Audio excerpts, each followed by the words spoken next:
listening, that means you're feeling the vibe. The bell rung, you already been subscribed. Right now, the queen, she on live. Please pull over the whip, no phoning when you drive.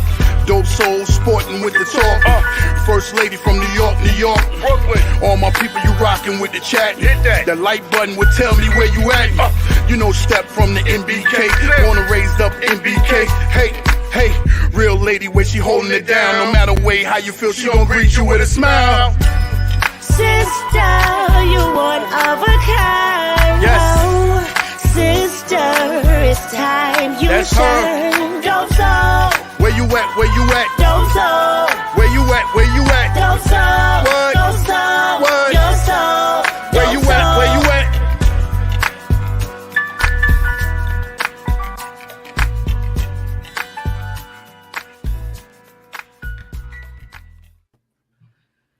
Salute, Knick family. Welcome to the channel.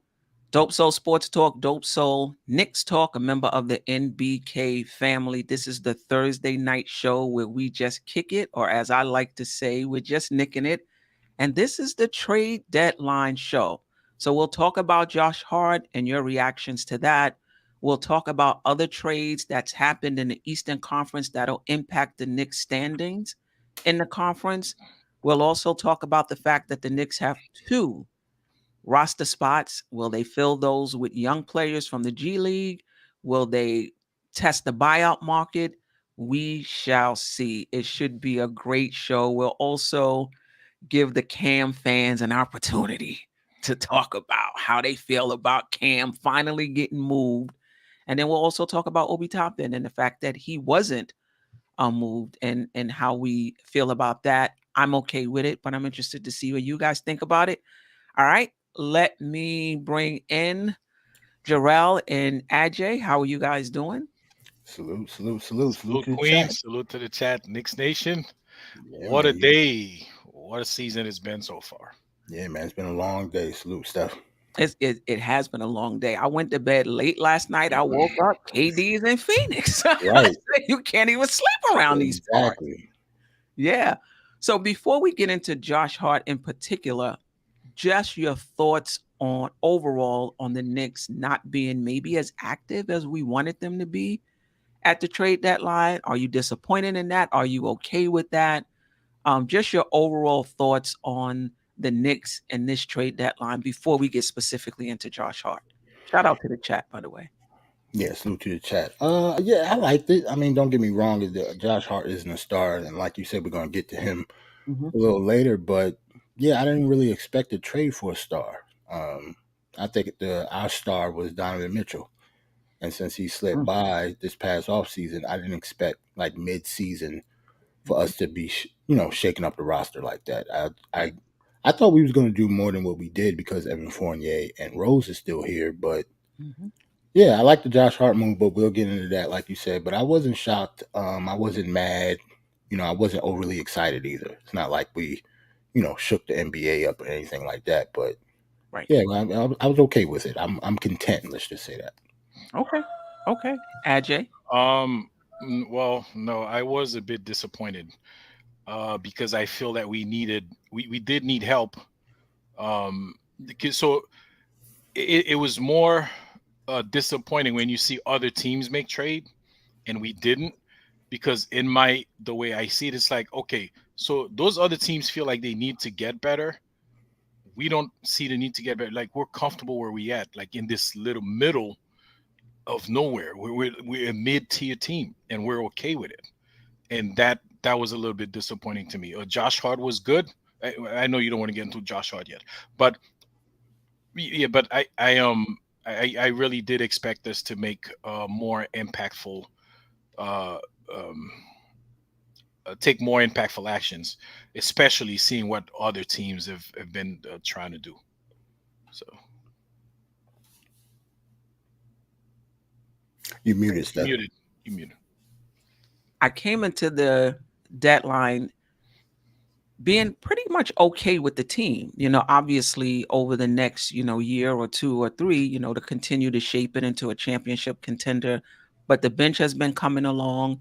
So I think, like a month ago, I was like, oh, we're going to have to do something with this bench. Like, I can't imagine us doing anything in the playoffs with the bench raggedy like this. But then, iHeart started coming along. Obi started getting better, after the injury. Quickly after being in the starting lineup and going back to the bench, seemed to be, playing well. So I said, you know what? Their scoring had been going up. I said, you know what? If we don't really do anything, I'm kind of content with the way, the bench is.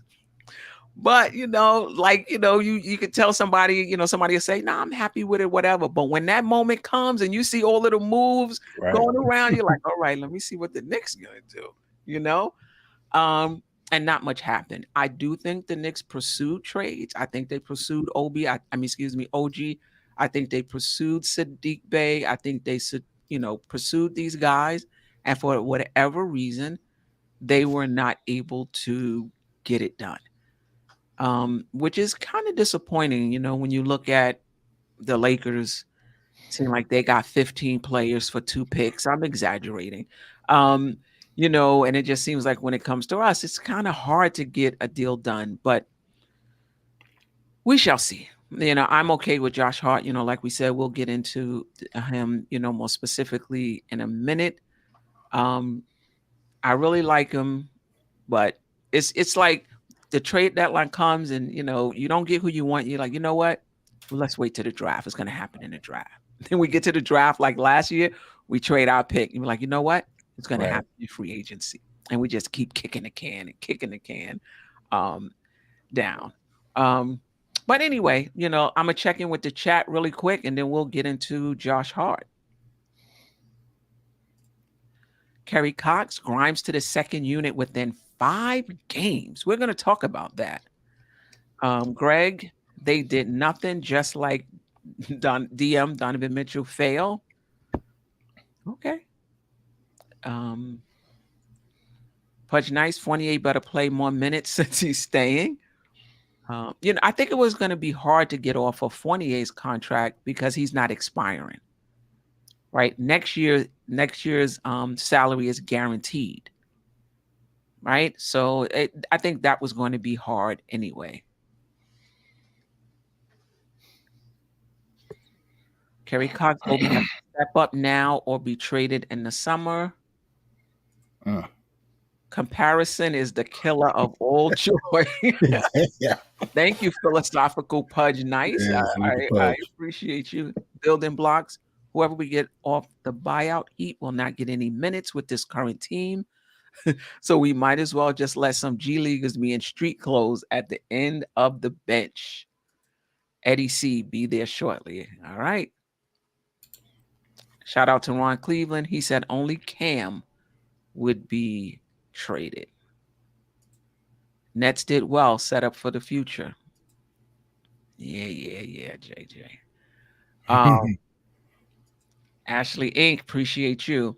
All right, let's go right into Josh Hart. Just your, you can come at it whatever angle you want to come at it, in terms of how you feel about him, how you feel about his fit, with the Knicks, whatever angle you want to say. What your thoughts on the Knicks acquiring Josh Hart for Cam Reddish, a lottery protected first round pick, Svi and Ryan, what is it?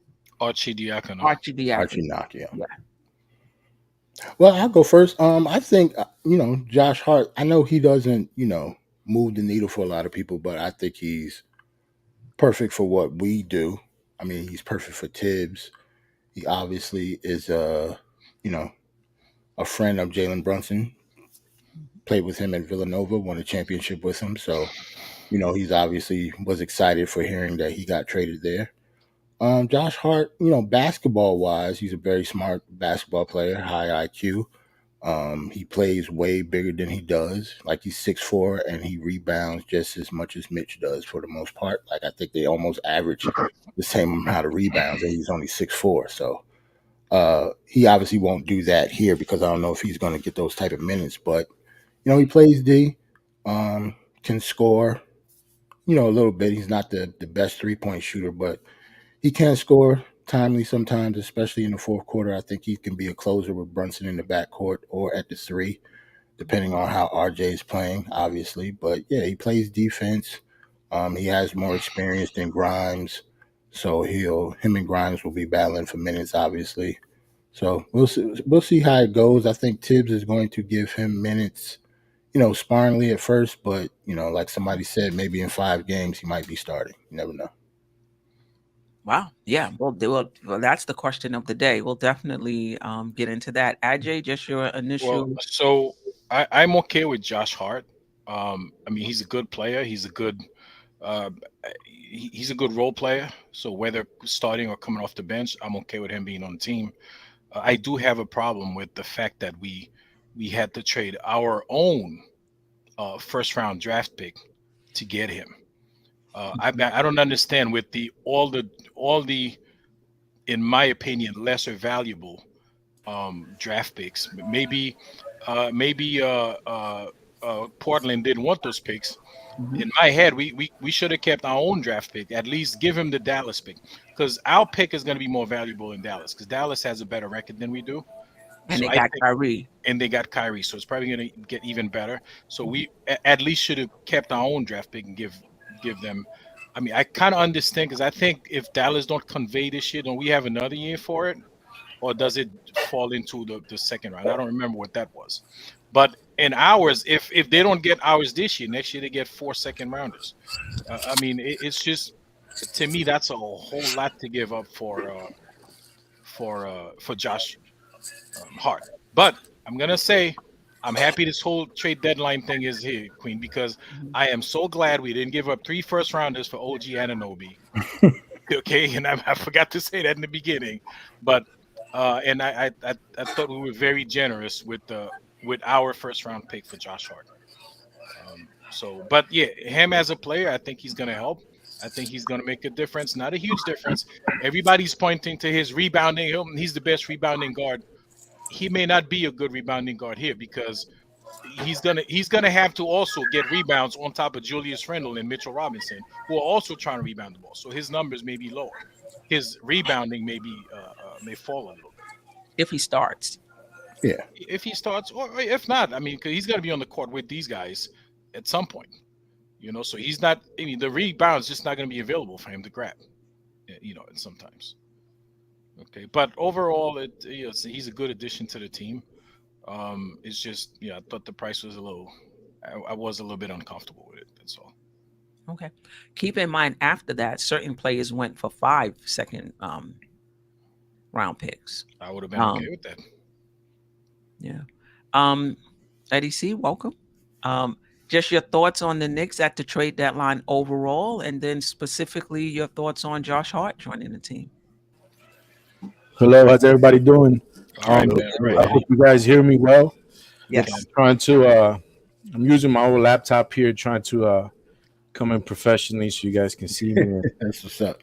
We can talk face to face. Very clear, and we can hear you as well. All right, so that's good. The Knicks on the trade deadline, I think they did very well. They got a wing, which is a premium position in the league. Nowadays wings are sought of very highly. They're very expensive. And I think we did a good job in getting somebody who's good for the team, who is, somebody that's looks like he's already part of the ecosystem, even though, this is his first time in New York, right? But he has ties with Brunson. He has the Villanova. Tom Thibodeau has always spoken highly of him when he plays against him. So, and me personally, I love the kid. Like, I really, really think he's gonna do. I mean, he's not gonna be Brunson per se, but he's gonna do good things like Brunson has done for the Knicks since he got on. All right. So when it comes to what the Knicks did, I'm very happy with it. They didn't I don't think they overpaid, actually. I think, the price was just about right. It's like the Knicks have 2 first-round picks, right? We always talk about, are the Knicks going to use those 2 picks? We don't play, all the kids that we have as it is, and then we're going to add 2 younger guys to the mix. They're not going to get any playing time. You're also going to add salary to the cap, and then you have to figure out later down the road if you want to keep, if you want to resign. You know what I'm saying? So it's just a never-ending cycle of the same things that we already seen. We already have the number 1 pick. We have a high 2nd-round pick from Detroit. So we're going to be able to make picks in this year's draft. Obviously, they took care of themselves in the sense if things go really, really bad, things like this can happen. They don't get into the playoffs. It's a lottery pick. We keep the pick, and it becomes a 4 second-rounders. Right. And if we play well, which I think with this addition, I think we're going to be better. We are better. Then we're talking about maybe a 24 or 25. And you're talking about a premium position in the league. So, you got to pay to play. I think it's a beautiful marriage right now, and I think he's going to be here for a long time. Contrary to belief, I think when he gets up to speed, he's going to start. Wow. Let me ask you this. You said that he's a wing player. He's a premium, which is a premium position. He can defend the position. Any concern that he's undersized for the small forward position? We've seen him. We have enough tape on Josh Hart. We already know that he plays big. You know what I'm saying? It ain't the size of the dog in the fight. It's the size of the fight in the dog. So, you know what I mean? I ain't got no problems putting up against any of those wings. If he has to match up against Jaylen Brown, if he has to match up against Tatum in a pinch, I think it works beautifully in the sense we have 2 stout defenders now at the 2 and the 3 position when we put Grimes and him together on the court. You know what I'm saying? We're not lacking at all when we face these types of teams that have 2 high-powered scoring players. And then Julius has shown me that he has the ability to when he wants to get with it, he can defend.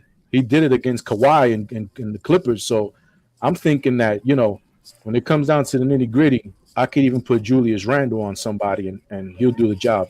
So, yeah, I think it's a slam dunk. When you muted. Anybody else, Jerrell or RJ, have any concerns that he'll be undersized at his position? And the reason I say that is because I see him playing in that second unit. It's really going to depend upon whether we're going to go to a 10-man rotation or stay at a 9-man rotation. If we stay at a 9-man rotation, I foresee that McBride would be situational. And then we're going with a 3. We're going to actually, maybe not. If we stick with 9, it'll be McBride, IQ, Josh Hart, and a big man, Hart or Obi, or and that's if we go 10. Yeah, that's if we go 10, right? That's if we go 2. If we go 9, Hart would take McBride's place, and so we're talking about IQ, Josh Hart. Yeah, IQ and Josh Hart. I'm sorry. Yeah, IQ and Josh Hart. RJ was still run with that second unit. Obi and Hart. So the only change if we go 9 is that Josh Hart would take McBride's spot. Yeah. If we go 10, the second unit would stay as it is. We'll add Josh Hart and RJ will stay with the first unit. He wouldn't run as much with the second unit if we expanded to 10.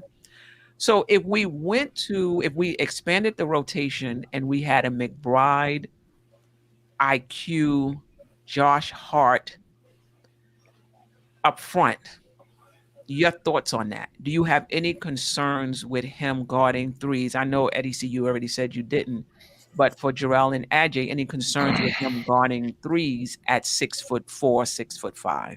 Nah, not for me. Like I already mentioned his rebounding, and he's played the 3 for the most time when he was in Portland and New Orleans, I think. So, yeah, I think he can play the 3. I mean, him and Grimes are pretty much the same height and size, so they're interchangeable. they both will be able to be versatile on the perimeter playing defense. So I don't have a problem with his height at all. I do. I think if you have him on the floor with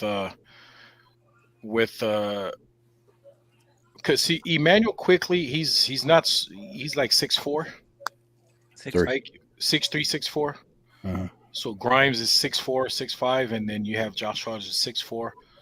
That's a very small team. I mean, they are good defenders, but listen, the NBA, believe it or not, there's a lot of big guys in the NBA. I mean, these guys, they'll just go right over those guys. I mean, we've seen it happen all the time. If you have one guy, you could probably make up or cover for them. You have a backup. You have a Mitchell Robinson or somebody in the back. But if you have three of those guys on the floor, and then your center is and then Obi Toppin's your 4, and then I Hart's your 5. It's not a lot of you're lacking on size there, man. I don't like that. I don't like that. I will say this though: we have closed many games with I wouldn't say closed, but there have been times on the floor when we've had McBride, who's you can argue is undersized for the point guard position, where we've had McBride, IQ, and Grimes out there, right? Or where we've closed with Brunson, IQ, and Grimes, and had RJ on the bench. So I think the question becomes, do you want a taller player? I'm not talking about Josh Hart with who we could have gotten, right? But on this particular team, you want to close with RJ at the 3, or who has the height that everyone is talking about and the length that everyone is talking about, or Josh Hart. J Hart. You could be J Hart and I Hart. We got a lot of heart. Right. Yeah, we got a lot of heart. With Josh Hart, who's 2 inches smaller than RJ, but has played the small forward position all season in Portland, played the small forward position most of his minutes last year in Portland. Yeah. When you're concerned, when you have somebody shorter, you're concerned about them shooting over the top. Okay, that can still happen, but that can happen even over RJ. He has a 6'9" wingspan. You're also concerned that you're giving up rebounds when you have somebody smaller in there. That's not going to be the case with him. He's going to be able to rebound the basketball. Now, and he's strong as well. So yeah, you can post him up, but unless you're like Zion or someone like that, you're not going to bully him, in the post as well. So if I had my choice, I'll take a few lesser inches than to play somebody who's just not a good defender, especially in clutch time. And we talk about RJ's defense, all the time. And hopefully it gets better as the season goes on, and hopefully it gets better next season as well.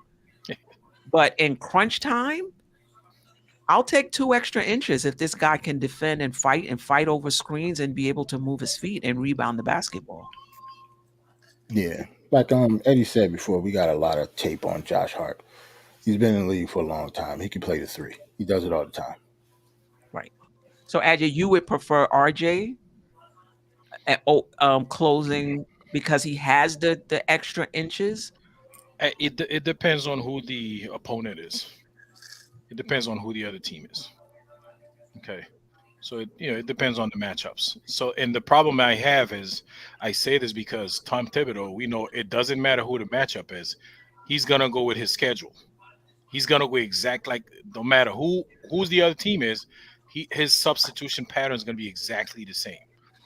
And that's that's why I'm a little bit concerned. But, if he was a little more flexible, like depending on who you're playing, you could have plugged in Josh Hart here or RJ there or, Quentin Grimes. But, we just have to wait and see how that plays out. That's a Thibs problem. That's not a Josh Hart problem. Right. And I will say, in all fairness, Thibs has been mixing it up as far as the closing lineup lately, yeah. As of late. He has to pick between IQ, Grimes, and RJ, 2 of those 3 to close. And he's been mixing it up. Sometimes he'll close with IQ and Grimes. Sometimes he'll close with IQ and RJ. Sometimes it's Grimes and RJ. He has been mixing it up as of late. Now he has to pick 2 or 4 now, because I think Josh Hart will be in the mix as well.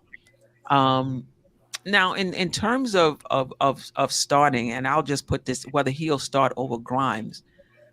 To me, if he shot just a little bit better, I would say yes. He's at 30.4%. I'm kind of thinking we need somebody who's going to be able to shoot and space the floor, because we got RJ playing under the basket. We got Randall playing under the basket. We got Brunson, who likes to play under the basket. And kudos to those guys. Without really that much spacing, they've been able to kind of get in there and still get their shots off, right? Josh Hart has shot better in the past. I think last season he shot 36%. His volume is way down, and that could be why his percentage is down. He's just not shooting a lot of them. And with higher volume, maybe it goes up. If he was shooting a better percentage, I would definitely say start him. But are you guys, is that a consideration for you guys, or not really? You would start him regardless, even though he's not shooting the 3 that well this season. Well, I have I have another thing, because what if he start in place of RJ? I just don't think they're gonna move RJ. Yeah, I don't see it. Yeah. We didn't think Thibs would sit RJ to third quarter, from mid-third quarter to the end of the game, but he did it. I mean, but that's different. Like I don't think I think that's more plausible. That he might at the end of the game is different than at the start of the game. I think RJ's starting spot is solidified, at least for this year. At least for this year. I'm thinking longer. I'm thinking past this year, but I think it's solidified at this year. And it just depends on what he looks like during the game, if he's going to end the game. And he has to understand that as a player, that if I'm not up to par defensively and Josh Hart and Quentin Grimes over there dogging it, you know what I'm saying?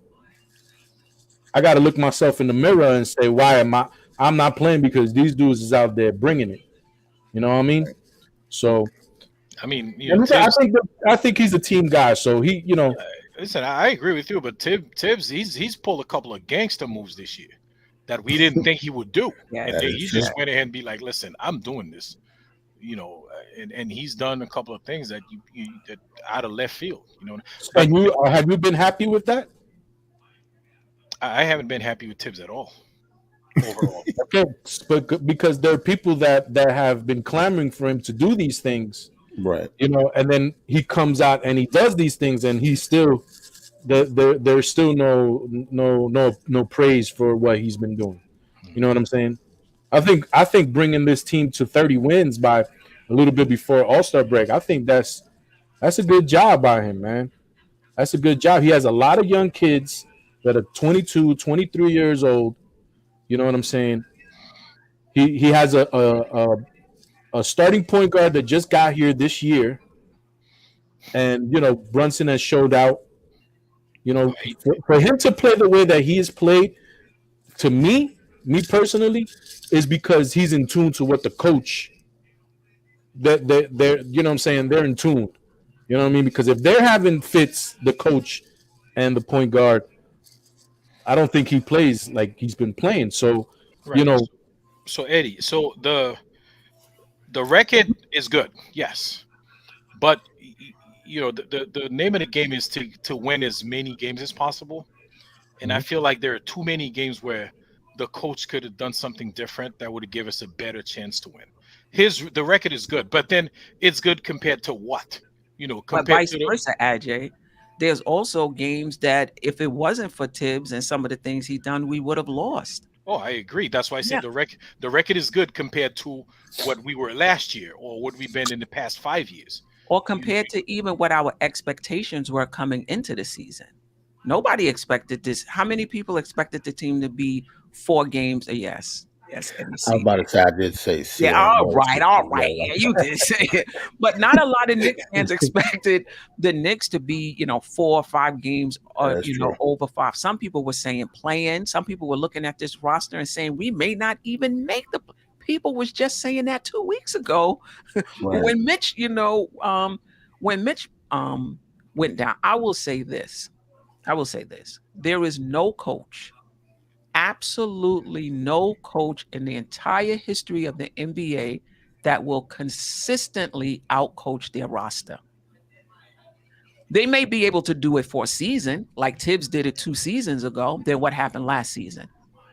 We look at Nick Nurse and what he did in Toronto last season. They don't really have superstars on that team. And they was like, wow, they finished in 4th or 5th place or whatever. Look at them this season. The bottom line is if you get a quality coach, you may get a few extra wins. You may, they may cost you a few extra wins. But if you're looking for a miracle maker, for a coach that's just going to out-coach the roster, it's just not going to happen. Even look at Pop. He is considered a very good coach. They got 14, 15, 16 wins. Why? You can't expect a coach to consistently out-coach a roster. And there's a lot of good Warriors. Right. And there's a lot of good coaches that are considered good because you've never seen them with a messed up roster. You've always seen them with good players. Right. So they're never in a position where you can judge a single move that might make a difference because they got good players that'll cover that up. And they're never in that position or hardly ever in that position. Phil Jackson has to make that type of move. You know what I mean? Phil Jackson. Phil Jackson, Steve Kerr. Right? Yep. What happened when Clay got injured and Steph Curry got injured? You understand what I'm saying? So I think we just need to give coaches in general a break. We idolize coaches, and once you get a narrative that this is a good coach, we think that this coach is just going to pull any type of team over the finish line. It's just not going to happen.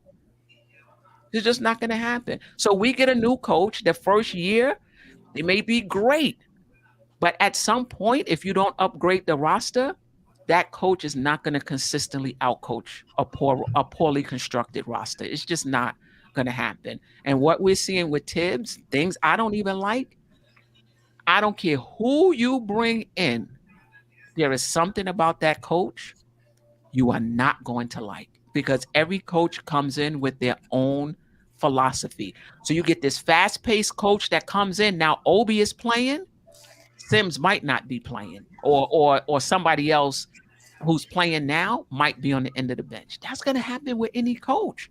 And I'm not trying to defend Thibodeau and say he makes, he doesn't have his flaws.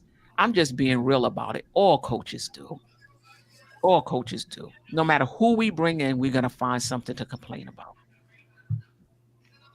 Something, we don't like. Anyway, but I agree with you, Eddie C. This is an extremely young roster. We're trying to integrate Brunson, his first time on the team. Randall had to adjust, a little bit, in the beginning. RJ's we're not even getting the consistent RJ that we need. And we're still a little bit out of the 6th seed. Queen, real quick. And I think Jalen Brunson, he way exceeded, we'll talk about that later. Yeah, we can talk about it. Above and beyond what I expected. I did not see him playing this well on first season. I just didn't see it. So Eddie C, sorry. Yeah. I did. Yeah. I did. Yeah, you did. Eddie C, sorry. Yeah. And I'm still waiting for him to get that All-Star. Now, even if it's injury, I don't care. But even without that, people were saying that he deserves it. So, it was just I had a good feeling. I think I saw 2 preseason games, and I saw 2 preseason games of this kid, and I saw what he did in Dallas when Luka was out. And I said, nah, this kid is gonna be nice. And lo and behold, he's become our leader.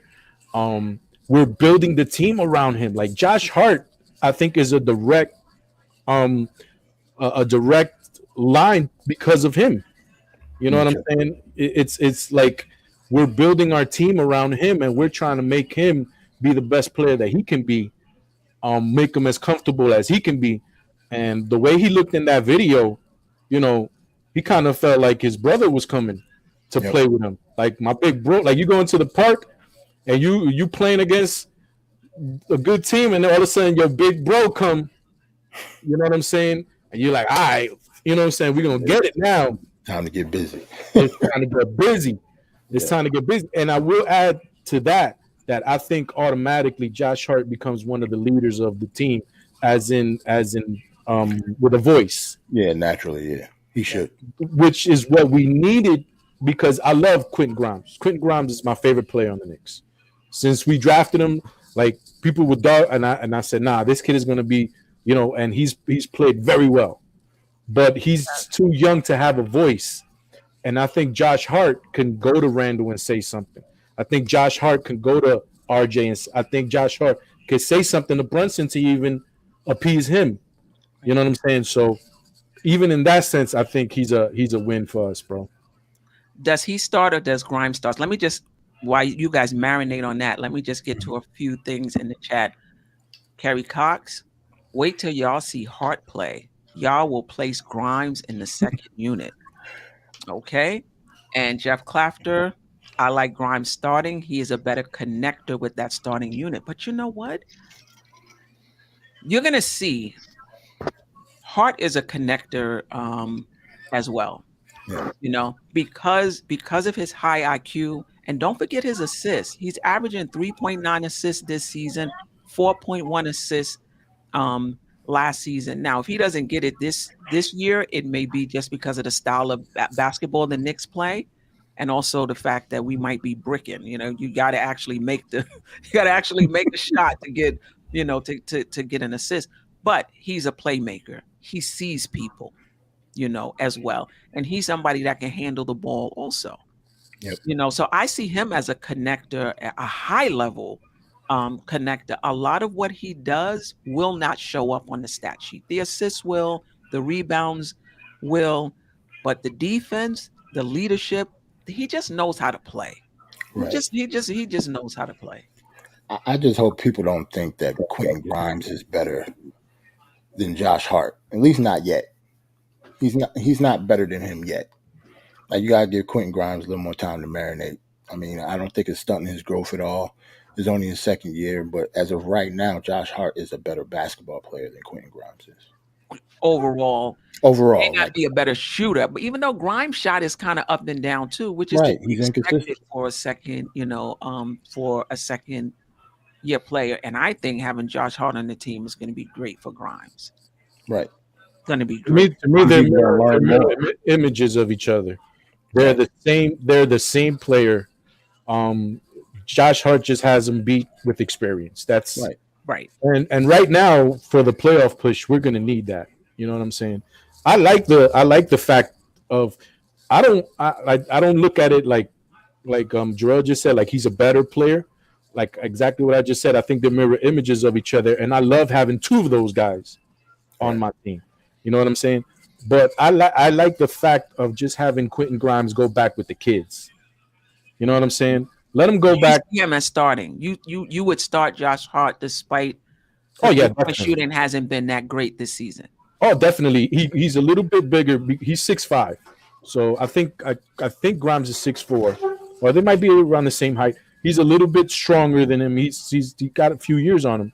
So for the starting lineup, I think it makes us a bit. I think he's a little longer when it comes to wingspan. It's like 6'9". Yes, yeah. Okay, so that's going to help as well. I just think that he fits the age group of our starting unit a little bit better. And I would just like to see Grimes take it slowly, because we pushed him to the fire and we saw that he can produce. You know what I'm saying? But I don't want to overwork him. I don't want him to get an injury I don't want. I want him, because we already seen a little bit of him getting a little some attrition from Quentin Grimes. I've seen it, and I wanna be able to have him for the long run, and Hart is gonna alleviate that tenfold. Listen, Quickly and Grimes in that second unit, if they do decide to go that way, and even a McBride, Quickly, Grimes 1-2-3 punch with Obi and Hart, or with Obi and Jericho. I mean, I love the Jericho. I love that unit. The Quickly, McBride, Grimes, Obi, and Jericho. That's my lineup. Like for the kids, that's it right there. Yeah. Let me get to the super chat, and then I'd be interested to see who you would start. Appreciate you, Paris Duggar. Praise Thibs for letting Bryant coach us to victory. I hear you. Ajay, your thoughts on who would you start? I would keep the starting lineup the way it is. I would work. I mean, let's see what you can't just throw Josh Hart in there. And if anything, probably not until the end of the season. Let him get used to what we do here, what the team does here. He's a high IQ player, but still, the chemistry is already there with Quentin Grimes and Julius Randle. You see, Julius Randle he's starting to develop like a lot more better chemistry with these kids. You see, the other day he'd be like, tell this kid like, shoot the ball. I'm giving you the ball, and so on and so forth. So, listen, we got to keep Juju happy, right? And he's like in Grimes. So listen. I would keep the starting lineup the way it is, and slowly bring Josh Hart off the bench, and see how it plays out. I just remind you, Ajay, that Randle and Hart played together on the Lakers. Oh, I know. But they go back. That's another connection that I forgot to mention before.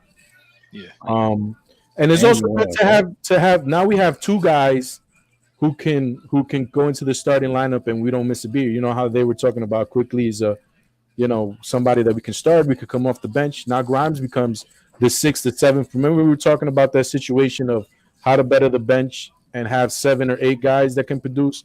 Now putting Grimes, that's the 7th guy off the bench that we know can produce, and so on and so forth. He can play both. But to be completely honest with you, I wouldn't be mad either way. That's the way I would do it, because they're both so good that to me it's not whatever the coach wants. But if it was my choice, I would start Hart. So guys, let me ask you: Can Josh Hart? I know he's coming in as a 3, but he is 6'4". Can he play any one of the guard positions? He can play, yeah, of course. He can play the 2. He can play. He can play some point. He can play both. He can play point. Yeah, he play all 3 positions. That's good. So like he wouldn't be my point guard going forward or anything like that. No, but he could bring up the ball for a couple absolutely. possessions. Absolutely. Yeah. And he has one of the best. I believe it was Fred Katz that was saying it on one of these shows, that he's one of the best at rebounding the ball and going coast to coast, and scoring. So we have a player that can do that. So we can look out for that when we see him play. Yeah, and he finishes at the rim 70%. He's a 70% finisher at the rim, which is in the 80th percentile for his position. That means only 20% of players at his position finish better than him at the rim. That's phenomenal. And he takes 52% of his shots there. So he knows where his bread is buttered. Takes most of his shots there, and he finishes at 70%. That's almost an elite level of finishing. Yeah, don't worry about it, AJ. We're going to convert you. Oh no! Listen, I don't have a problem with him at all. I like the play. I like the guy. I just, like I said, I'd rather Grimes starting right now. But then it's good that we have like 5 or 6 guys who could play the guard position. I mean, we're set in the backcourt. Right. That's the case.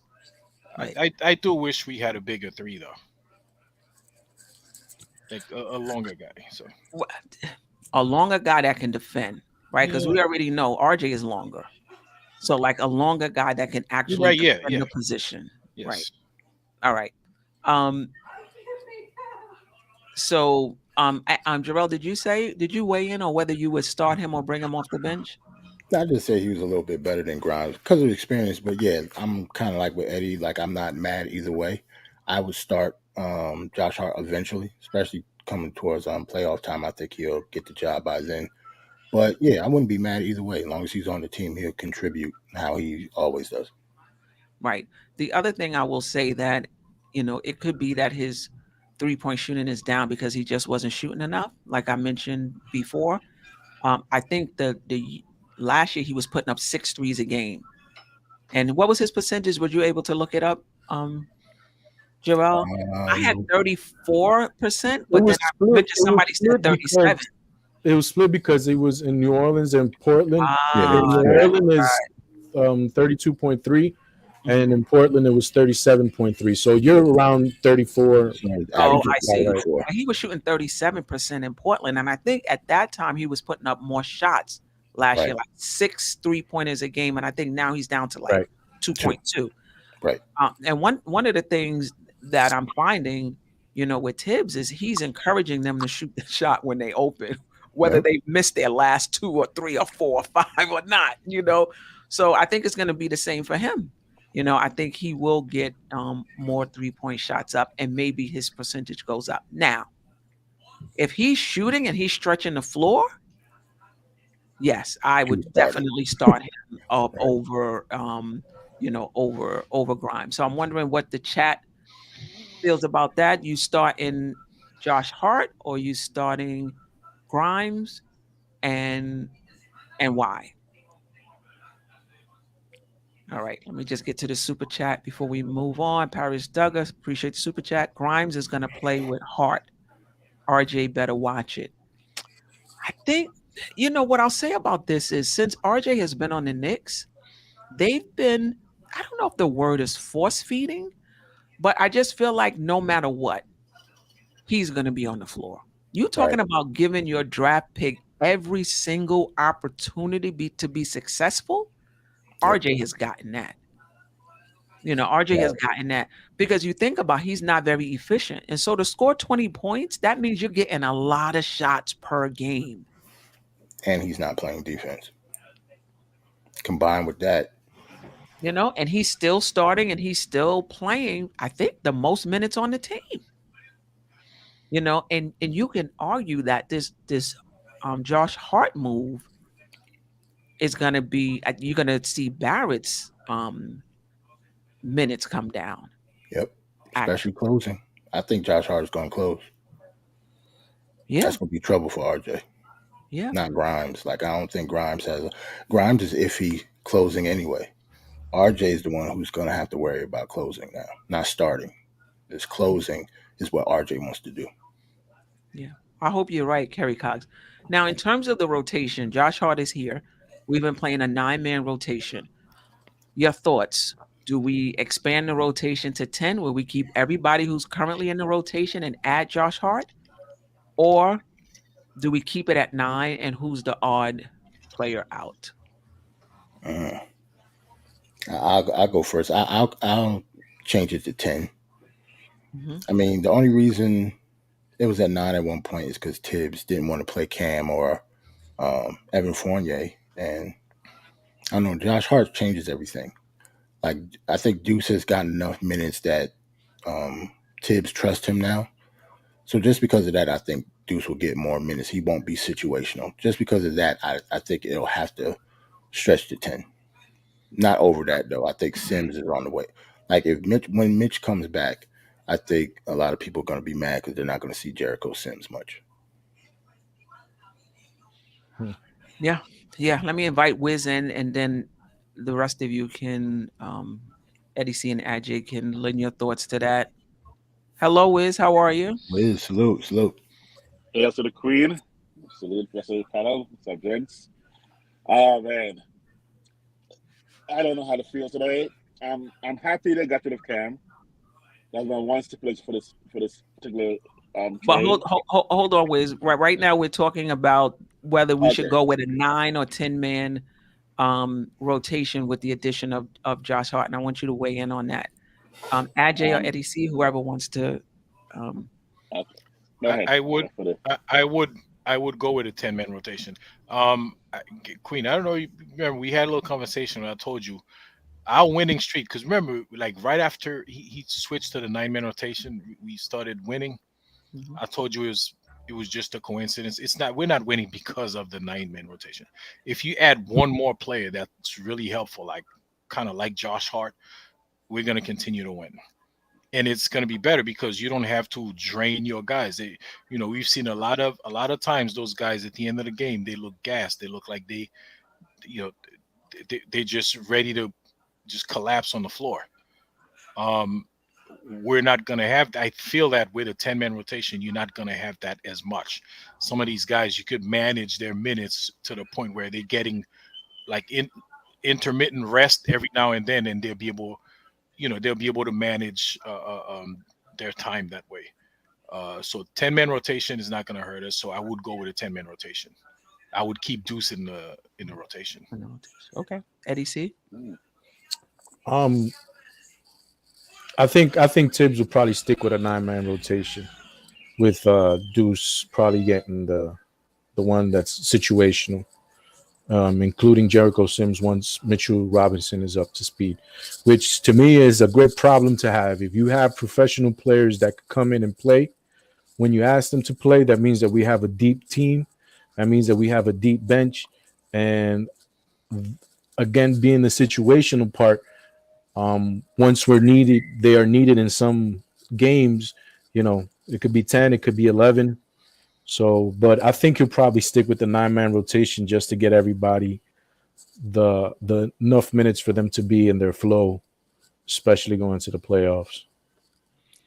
Right. And then we can also have the full 10-man rotation where that 10th person, one of them is only getting like 5 minutes, Right. 5 minutes, where in essence, it really still is a 9-man rotation. Wiz, how are you? Any thoughts, if you want to throw out your thoughts there on Josh Hart, and then whether or not you think he would start, and whether it be a 9 or 10-man rotation. Great. Actually, stayed on theme with that 9 and 10 man. You just said, man, I forgot. I just liked your name, but you just spoke.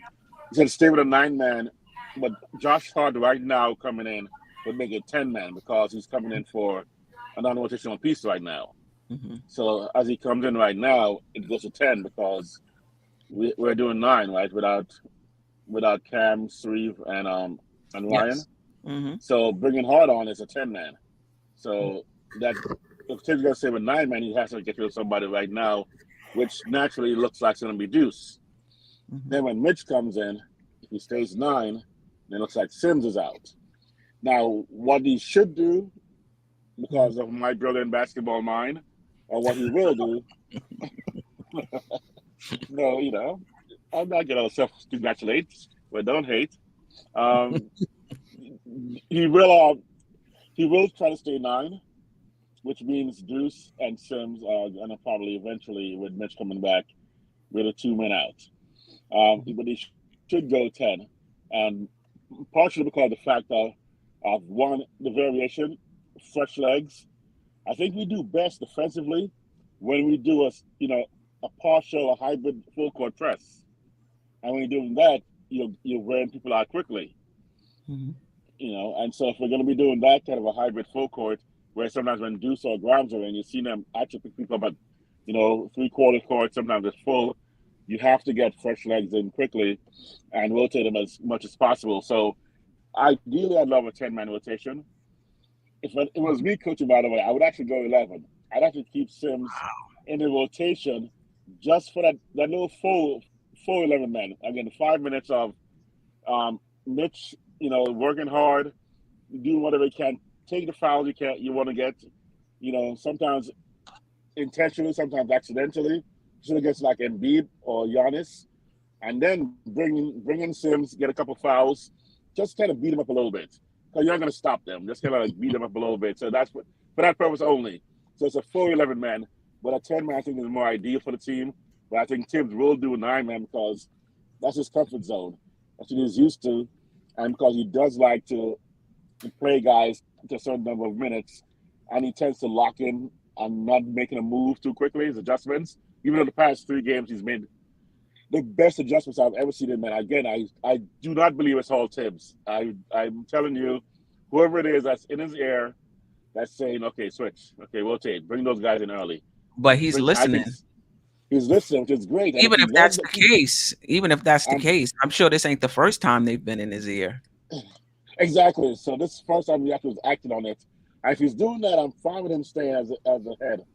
But ultimately, if he's going to follow that format, the rotation is going to be quick, and it's going to be a 10-man would be ideal to keep those guys fresh and keep the pressure on them. Also, getting guys ready for the playoffs, because I want to see fresh Randall, fresh Brunson, who's not banged up too much, and then the rotations on an offense, defense, and end of the game. I mean, that's something that just, again, Thibs is not known for that. But when he did that, he bring in Sims for Brunson in one section, and then switch him back out for offense. I mean, that was brilliant, and that's what I've been hoping he's been doing for months now. So even a 9-man or 10-man, he could do that at the end of the game. That 11th guy, a guy like a Sims, jumps in for 30 seconds for just one defensive round, rotate the offense back in, bring him back in, and have him just run around, chase him down. Well, no more KD in the East, but at least chase down Giannis or whatever, just keep his body in the way and just keep jumping. So that's my thoughts about that. The Knicks created a position on the coaching staff for rotation coordinator or something. They had something. Something happened, man. But I do like Hart when that starts. And I don't want to have Hart start. I think they should again, continuity. Right now, we're on a little bit of a roll. We're feeling each other right. And for continuity's sake, he'll disrupt the team more by starting right now than by coming in as a backup. And again, my boy Deuce, my son, who's going to retire me someday when he gets his big contract as the next CP3 2.0. He's going to have to sit back a little bit and wait a little bit as he gets a little bit more comfortable. But he saw his 3 points been hitting the mark for the last 4 games. So I'm okay with Hart coming in. I just didn't want to pay that much for him. I think it could have probably got him cheaper. Just a little cheaper. Yeah, I mean, one of the things. Well, let me get to this super chat. Salute Paris Doug, appreciate the super chat. McBride, RJ, and Brunson's minutes will come down a bit. Yeah, you might be right. McBride might be coming all the way down. We shall see. Anna Grow 1, if there is any desire to move RJ, they have to manage his confidence to maximize value. He continues to start. I don't think he loses confidence. I think RJ has been soaking a little bit. That's a little different RJ than I'm used to. Kerry Cox, Obi averaged 8 minutes a game. Obi averages 8 minutes a game unless he blows up. It's going to be hard to blow up playing behind Randall. Does Grimes not stretch the floor? Yes, Grimes does. Sometimes. Right, Yeah. sometimes. Right. But I mean, they still have to respect him, even if he's not hitting. They still respect him. All right. Anything else on Josh Hart before we move on to thoughts on Obi not being traded and giving the Cam fans an opportunity to pay their last respects? Before we never mention Cam on this channel again. Oh man. How we're talking about Hart is people talk about Hart a lot, but wingspan is probably as important, if not more important in some cases. I think he can guard Jalen. I think Tatum would actually, literally, like you say, Queen, look over him because of the height. He can see over him. That's where the height works. But wingspan and athleticism actually can adjust for that. Obviously, Dennis Rodman is a perfect example where he could have played center, and because of his wingspan and athleticism, he felt like you're playing a larger one sometimes when you play him on defense. His quickness, his IQ was all factors. So I'm giving Hart the best of the doubt right now because I've seen his play, and he does look like he's one of those guys who plays well above his height, defensively especially. But because of his offensive 3-point shooting, which is why I think it's critical to spread the floor and not be another guy who drives into the lane, I'm more leaning towards having Grimes hold that solid spot right now. but good pickup. Okay, all right. Any thoughts on Obi not being moved at the deadline? From what I understand, Wes is Man. really, really high on Obi Toppin, and the asking price was really high, on the Knicks end, and that's why they weren't able to get anything done if these reports are correct. So Obi stays on the Knicks, which is fine. It's just that I don't see a lot of path forward in terms of him getting more minutes. But I have to say, in the minutes that he's been playing as of late, I think he's been maximizing them, especially in terms of his rebounding. You can see the uptick in his rebounds. I think the last game he played 13 minutes, 14 minutes, he had 6 rebounds. The game before, I think he had 4 rebounds in the time that he played. This is it. I think the Knicks will revisit this at the what is that? Not the trade deadline, at the draft, free agency, and what have you. He's eligible for an extension, but the Knicks don't have to give him one. And then they can trade him before he hits restricted free agency, which is at the next trade deadline, similar to what they did with Cam. But any thoughts on Obi Toppin not being traded, still being on the roster? I personally think that Obi is probably going to get traded in a package for a star, maybe in the offseason. That's why I think he wasn't traded. Okay. Now, I think he'll be part of a package. Okay. You muted, Eddie. Man. Obi high. I was going to say, do you have any idea of what said star it might be? No, I do not. There's a lot of speculation, though. I don't know. I like one in particular. Who was that? Who's that? Okay, you guys want to know now? Yes. I think, and I think I mentioned this in the pod before, man. I think it's going to be Jerrell. Wow. I think it's going to be Jerrell. If Harden bounces at the end of this year,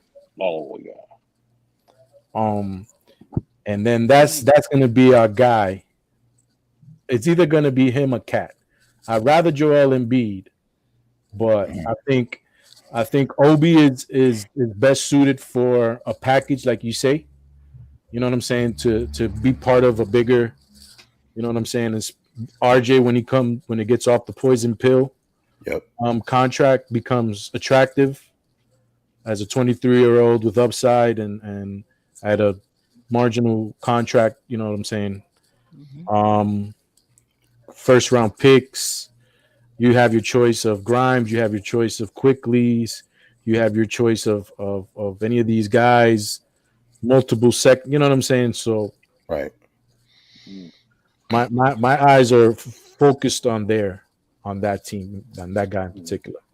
But I have a question though. Do we run the risk of lowering Obi's value because he's not playing? Like his trading value could drop some? People say that, and I don't think they're wrong. You know what I'm saying?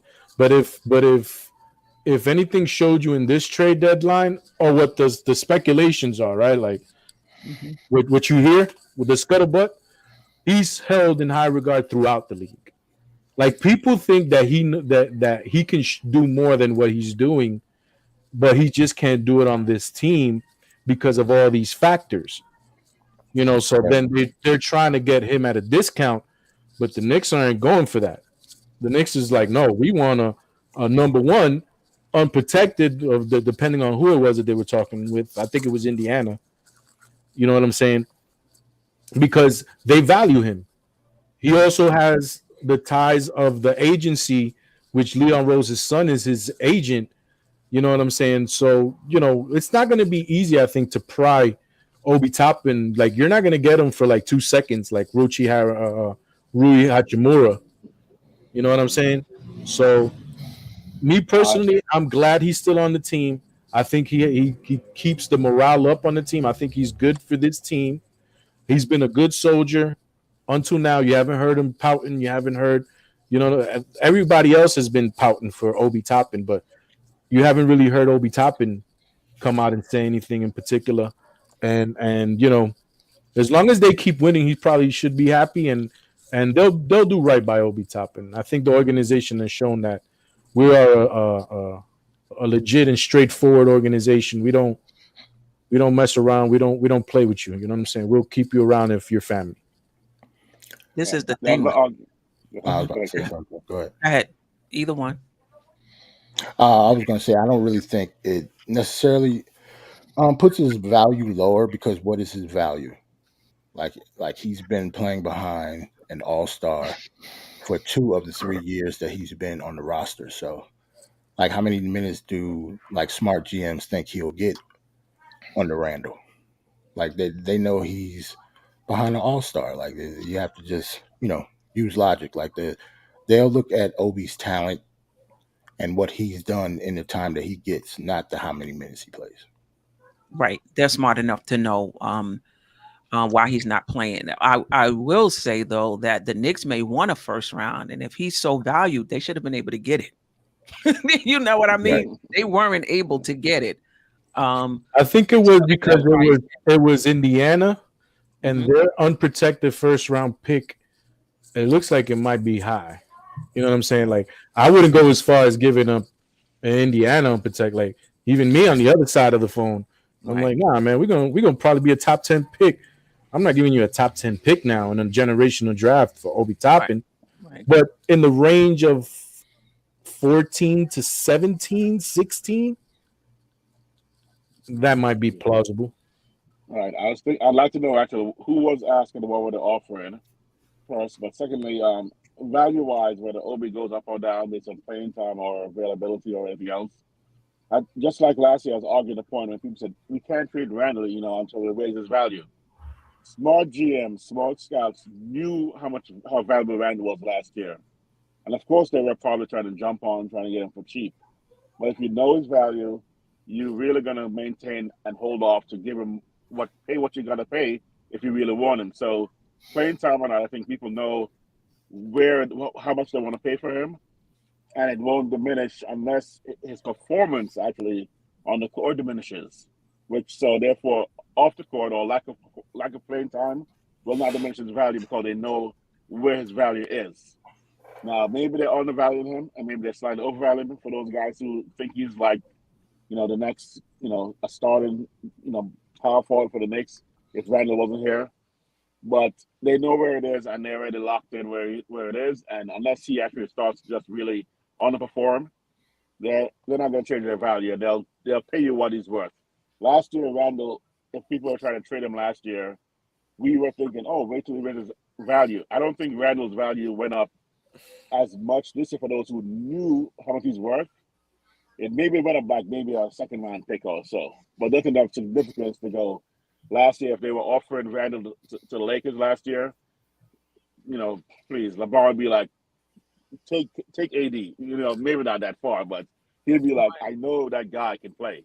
And I know what's going on right now is not what's going to happen when he gets to my team. So that's what I think about Obi's playing time. All right, let's get to Cam before we talk about the 2 empty roster spots that the Knicks have. Shout out to Paris Duggar. When is it going to sink in that Obi means a lot here? I mean, what's the indication that he means a lot? They're going to have to move him at some point. I don't see there's any path forward. They're not cutting into Randall's minutes. They brought in Hart so that there wasn't even an opportunity for him to at least play with Randall. So on the one hand, they value him, but then on the other hand, they didn't really create space for him. So it's a mixed bag. It seems like, we'll see what happens, in the off season. But any thoughts on Cam finally getting traded? For all of the Cam folks, this is your opportunity to say your last words. We will not be talking about Cam Reddish on this show. So this is your opportunity to get it in and pay your respects. Queen, you know, we will be talking about Cam Reddish because every now and then we drop a little Kemba Walker. Till this day, you hear a little bit of Kemba Walker being dropped on the in the chat. That's so true. They gonna That's continue to true. talk about it. That's true. True. Go ahead. You know, I'll just say this: like, the trade wasn't about Cam Reddish. Like, obviously, you know, he was put in the deal because he's the one that has one of the highest in that trade. He was the one that had one of the highest pays. You know what I'm saying? To make the deal work. Yeah, to make the deal work. Mhm. I solely think that this trade was made because of the first round pick, the protected first round pick that's going to the Blazers. And he was just sent in as filler because they're not trying to take away time from Shaedon Sharpe. Like, Josh Hart was most of the reason Josh Hart was traded because they have Shaedon Sharpe and they're trying to give minutes to the kid. You know what I'm saying? So like, I wish him all the best. I wish him all the best, but you already know my stance on Cam. Like, I think we've given him a shot and he is what he is. So what you're saying is they did it for the pick. If that pick wasn't involved, they would not have traded for Cam and Svi and Ryan. 100%. 100%. Like, to me, those guys are obviously Svi and Arcidiacono. But, you know, Cam Reddish, maybe somebody I can plug in here and there. We're going to be going down to the end of the season. If we're not doing too well, you know, Dame Lillard probably ain't going to play. You know, these guys ain't going to play. He's going to be a body that you can throw out there and play for the end of the season. You don't think he's going to be in the rotation? I haven't looked at their team, but they're losing Josh Hart. So maybe he might get 15, 20 minutes. Yeah. But, you know, they're not taking – what I'm saying is that they're not prioritizing him over Shaedon Sharpe, and I believe they play the same position, especially on the Blazers, because Anthony Simons is the 2 and Lillard is the 1, so Shaedon is probably playing the 3. They also have Nasir Little, you know what I'm saying? So, you know, he's better. I think it's one of his last shots. You know, I will say, and I mentioned this on the morning recap show, Chauncey Billups, you know, was one of those guys who it took a little while for his career to get off the ground, right? Yep. You know, he bounced around from a few teams, you know, in his early part of his career before he really found his footing. And so I think he understands what's going on with Cam, and maybe, you know, this is a good fit for him as far as, you know, coach wise, you know, somebody that understands that you don't always put it together in the first year, 2, you know, or 3. But what I will agree with you, Eddie C, is that, you know, if he doesn't make it in Portland with a coach that's kind of sensitive to these sorts of things and kind of understand, then there can't be any more excuses for Cam. I'm going to put it to you like this. He is not going to be in Portland probably even past next year. They have so much money tied up in players. They have to re-sign Jeremy Grant. They have Nurkic at a ridiculous amount of money. They have Damian Lillard at a ridiculous amount of money. They have Anthony Simons at a cost. Where are you going to pony up to pay Cam Reddish? That's right. He is a restricted. He's restricted. Right. So, you know, play as well as you can, and hopefully you can latch on to another team next year. Now, my only thing about Cam that I want to say is it had to go. He had to go. I love Cam. I really wish he could have worked out here. My only concern was, could we have gotten more value than Josh Hart? And I'm talking about Josh Richardson. Richardson was what, Devontae Graham and 4 second-rounders to get, you know, for them. I mean, I assume they would do the deal with us. I mean, again, you know, big assumption, but assuming they do the deal with us, I think Richardson would have been a better fit for us, or fill a bigger need for us than Josh Hart did. So 4 second-rounders and Devontae Graham, I think that we could have offered more. And that means that I would have gotten rid of Cam no matter what in this deal. Sorry he had to go. Sorry he couldn't work out, whatever personality issue with Thibs or whatever it went on. All his, you know, his lower motor, all those factors are involved why he had to go. But give me a guy who is going to fill that slot of a 6'8", 6'9", 6'10" wing player with, young enough, with upside, with a little shooting, with defensive skills. And again, I'm not going to try to run into the Knicks midget background issue, but I do want guys over 6'6" right now, especially when we had one guy sitting there on the bench out of the rotation, but potentially a guy we could have used. Or Saddiq Bey's trade, again, not that they would have given to us, but earlier, Queen, on your show this morning, I want one of those two guys that probably would have been cheaper. Even if they weren't cheaper or they were the same price, I would rather one of those two guys over Hart. That's just my thought. Cam's value could have been maximized more by going for one of those two guys if we could get him. I don't know what happened. I'm not going to assume we didn't try. If Detroit wanted them. I'm sorry. Which two guys you'd rather? Saddiq Bey and Josh Richardson. Yeah. Oh, okay. Yeah, I want tall wing players who could replace, fill that role that Cam basically vacated. What Well, Josh Richardson is the same height as Josh Hart. What did Saddiq Bey go for? Because it was like a couple of trades. Atlanta. Yeah, we're going to talk about that. How the division how the Eastern Conference. Yes. We're going to talk about that. He went to Atlanta. For Saddiq Bey. No. So the trade was Warriors sent Wiseman to Detroit. Detroit sent Bey to Atlanta, and Atlanta sent 5 second-round picks to the Warriors, which then in turn the Warriors sent to the Portland Trailblazers for Gary Payton III. And Kevin Knox. No, didn't Kevin Knox end up? I think Kevin Knox was in there somewhere as well. He's also going to the Warriors. Right. Nah, they traded. Yeah. Nah, but then they traded him to Portland. Go ahead. Right. Let me shout shout out. He's 2 inches taller, by the way. He's 2 inches taller than Hart. I mean, he's a little bit older, so I understand trade off. He's a little.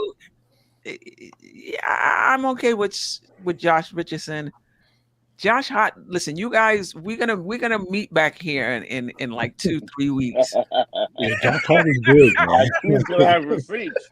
We're gonna meet back here in 2-3 weeks, and I think you guys are gonna be singing a different tune. But let me let the chat on Cam Reddish. First, let me shout out Ron from Still Knicks Fans. If you haven't already, be sure to follow his channel, Ron and John. They do a great job on their channel. They also do the NBA report every Thursday, 8 p.m. on the Nothing But Knicks channel. Shout out to you, Ron and John. Greg, I can't wait till Cam plays us and drops a 30-piece on us. Oh, man. Don't hold your breath, Greg. They're playing us in March. They playing us in March? Okay. As long as we win the game, I'm good. Right. I hope Cam does well with his new team. So do I. Ken, Obi was the number 1 player. Everybody said Obi is going to be traded. Now what? Obi is still here. I don't know if he was the number 1 player everybody said was going to be traded. I think Cam. Well, all right, Queen, if we did, okay, we were wrong. Keep it moving. That's true. we all talking. We guessing here. It's a big deal. We're not working for the front office. We don't know.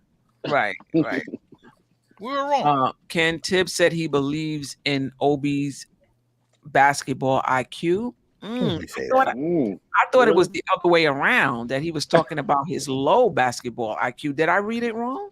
I might have read it wrong. You forgot the word low. Yeah, he didn't say that. Yes. Jerry Christopher, Chichester or Chichester. I don't know, Jerry. I don't know if I got that right. Jerry C. Jerry C. Big mistake. He will be a good player in Portland. Had nothing to do with the trade. Him and Thibs had beef.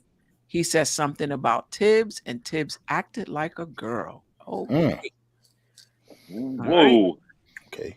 I can't wait till Cam tells it all about what happened at the New York Mids. That was Cam Greg. Right. Jody MacGyver. So what you're saying, they traded for Cam to come off the bench. when Josh Hart was a starter? Yeah, because I think they wanted to. I think what Eddie C was saying, and I kind of agree. Shaden Sharp, their rookie, has been really coming along, actually. And it's possible that they opened up that slot for him. Doesn't mean Cam won't be in the rotation. We shall see. He's just not starting, but he'll be in a rotation. Right. Rebuild New NYK. Cam, another player who has to buy in. No one is going to make him their number one option. And listen, he believes he's a star. You can't hate on the confidence, that he has. He had issues with his role. So had we even kept him here, would he have accepted the role that he was in? He was never going to be a featured player on this team the way it's presently constructed, right? So I'm not quite sure the role that he wanted. I'm not sure that role would have been here for him, right? Maybe he gets that role in Portland. We shall see. Rebuild New NYK. Cam has to become a rotation player first, then build from there. Okay, that's fair. Let me see. Let me give some other Cam fans an opportunity to pay their respects. All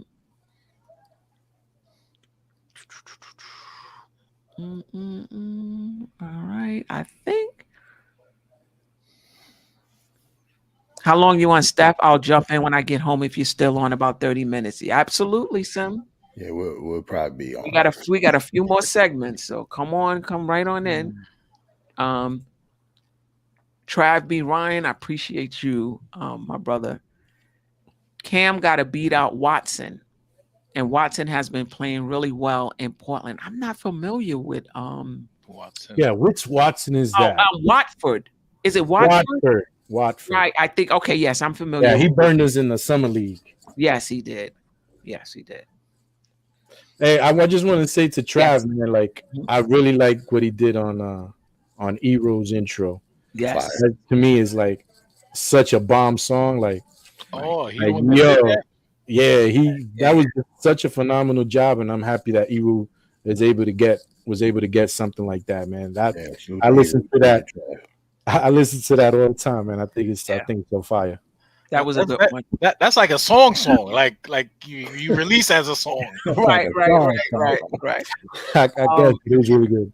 And he was also the one who did the song on Randall that I've played here. I saw that one too. Yes. Yeah. Good stuff. Kerry Cox. Cam rarely went to the weight room. Right. Okay. There might be some people that's coming into the church late. So those who are coming in later who want to give their respects to Cam, I'll double back. I'll double back and read what you have to say. God. Queen's pouring salt into the wound. Oh man. But good luck, Cam. All right. Before you cut me down in 2 weeks, Queen with Hart, I'm for the Hart trade. Yes. I'm just saying, but you can't measure this. That Sadiq Bey or Josh Richardson may have been a better move. So we can't debate that because we don't know what would happen. So I'm going to protect myself from getting shot down by you in about 3 weeks. No. Oh, in 3 weeks. Right. I like Sadiq Bey. Josh Richardson, he just seems a bit inconsistent. His shooting is a bit inconsistent. He's a little older. Right. I don't want to make it a long thing or anything like that, but as wing positions, who were the ones that were the best on the trade that were traded in this trade deadline? I would like to say that the Knicks got at least one of the top 5 wings on this trading deadline. Defensively. Wow. Well, defensively or together? Yes, no, that's like a 3-and-D. The league is right now, 3-and-D wings. I mean, you're talking about maybe Kevin Durant is in that conversation, obviously. Wow. Right. Bridges. Oh wow. Bridges. No, he's Wow. Yeah, he got traded for it. Kevin Durant is not in this conversation. He got his own conversation. Okay. So that's great. So that even helps So Mikal Bridges. Yeah. Bridges, yes, exactly. What's another wing? What's another wing Sadiq that Bey. Sadiq Bey. It's not that, Okay. man. Eddie's right. And I think Sadiq Bey and Josh Hart are on par. Sadiq You know what I'm Bey's saying? defense, from what I've been hearing, Oh man. What is the he was a reason? good Okay, defender. so what was the reason for Detroit getting off of him? I still can't figure that out. Because they're a young team. They're a I young cannot- team. Yeah. I cannot figure that out. It's weird. Eddie's right about Josh Yeah, Hart I'm being so one of the shocked, best yeah. wings, though. Because you got to think about it, Mikal Bridges only went because of KD, or he would have stayed with the Suns. Right. There's not that many wings that got traded. So give me another. Caruso stayed. You know what I'm saying? All these guys that were defensive, we had on the radar as defensive, 3-and-D guys. You know what I'm saying? They all stayed. Maybe Sadiq Bey. I don't know what the problem with Sadiq Bey was. Right now, at this point in time, I would rather Josh Hart just because of the value that he brings as a leader to the Knicks. We're not going to get that from Sadiq. He's still a young player who's learning. We need somebody who can come in and do his thing for real when it comes to the playoffs. So at what we did, I think that the New York Knicks did brilliantly coming out with a premium 3-and-D guy who's down with the culture, who has chemistry with the team. And I think the price was okay, going back to what IG said, because we already had another first-round pick and a second-round pick. So, you're now able to re-sign him. You're able, since you have his bird rights, because we couldn't have signed him in the offseason if he's a free agent. So he goes out into the open market, and we can't even sniff him. Now we can go over the cap to re-sign Josh Hart. Derrick Rose comes off the books, and is a whole bunch of things that. And then we don't know what the next move is. Right. This may look like an okay move until the next move, and then it looks great. Paris Duggar, does anyone on the podcast focus on what wins games? All I hear about is prejudices concerning players. I'm not sure what you're talking about. This is all we're talking about. That's what we're talking about. What wins game? Exactly. You got a player like Josh Hart, who plays good defense, plays above his weight class, so to speak, defends above his weight class, so to speak. He's a winning player. He won a championship on a college level, albeit, but still, won a championship. He is a connector. You need those types of players on championship contending teams. So I don't think there's any prejudice, about that. And I know you also have your favorites. So I hope you're looking in the mirror, Paris Duggan, when you're talking about prejudices. I say that, with a lot of love. Respectfully, right? Of course. This is what we're talking about. I think all of us, when we talk about these players, at least for me, I'm hardcore. I don't want to hear nothing about this one is taking this person's minutes and this. All I want to know is what's the basketball reason for this player? Right. How is this player going to help us win and help us eventually get into championship contention? Right. Yes. Queen. So Core Mega pointed something out that Hart has a player's option, not the team option. Mm-hmm. And I heard something about that. I'm not sure. So it's kind of a player's option, but then up to a certain date, the team could reject. I don't know. Does anybody know about that situation? It's weird. It's the thing is that he has a player option, but the deadline is until after the draft. Mm-hmm. And then after the draft, it's a team up. I don't know. After the draft, it's non-guaranteed. Yes, that's right. Non-guaranteed. It's non-guaranteed. So, right. This is what I'm hoping. I'm hoping because of the CAA connections that they've got some sort of inkling that he's either going to opt into his contract or the Knicks can use his birds right and he's going to sign at a reasonable rate. I think, and at the end of the day, I think Josh Richardson is going to stay our player past next year. Josh Hart. Yeah, Josh Hart. Sorry. Yeah. See you want to do. Subliminally, you won. You won. Subconsciously, you won. No, Man. subliminally, I didn't Yeah, want. man, that was I just do those things. If you see me on another podcast, I've called John Collins, Jason Collins, and stuff like that. So right now, the reason I like Sadiq Bey better, rookie contract, 23-year-old, taller, defend 1 through 4. I mean, that's it. I'm gonna leave for homework. I'm gonna leave the homework for you to find out why they got rid of Sadiq Bey. Right. And somebody was saying in the chat, and I remember hearing that his defense hasn't been that great, but I know he has that, I know he has that potential. But this is what I think. I don't know if we need another 23 or 24 years old. Listen, if the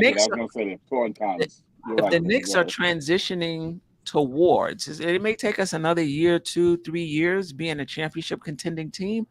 The average age is not going to be 23, 24. Mm-hmm. It's going to be 27, 28, 29.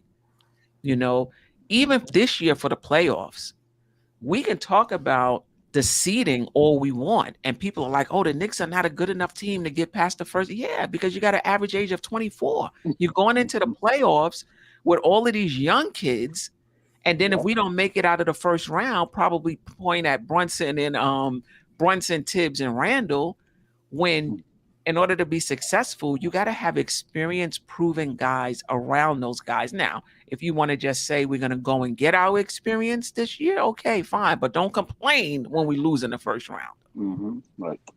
And that's how I was going to throw the pros and cons. Josh Hart pro is that he's a more mature, leadership qualities, ready to step in right away and work with players who have some immaturity and some grown up to do, and some take charge. So, if you want to double back, just look at what Atlanta did. You know what I'm saying? Atlanta was an Eastern Conference Finals team 2 years ago. They traded assets to get DeJounte Murray, who people love as a player. I think he's a good player, and they've gotten down since then. They're not the same team as they were, and now there's talks of Trae Young not being there anymore. The coach wanted to leave. So do you want that at the expense of having the name player, or would you rather have the under-the-radar guy a la Jalen Brunson that's going to take you to the next level? You know what I'm saying? And that's the way I like the way that my front office works. You know what I'm saying? Because they don't look at the name player. You know what I'm saying? They're looking at how we can better the team, and then when something pops off, trust me, we'll jump on it. What do you mean your front office? You mean like we jumped on Donovan Mitchell? We might jump on it, but you got to be able to reel it in too. I still am not mad at Donovan Mitchell. Yeah, no, I hear you. But what I'm trying to say, at some point, I get it. At some point, you got to bring him in. All right, the Knicks have 2 roster spots.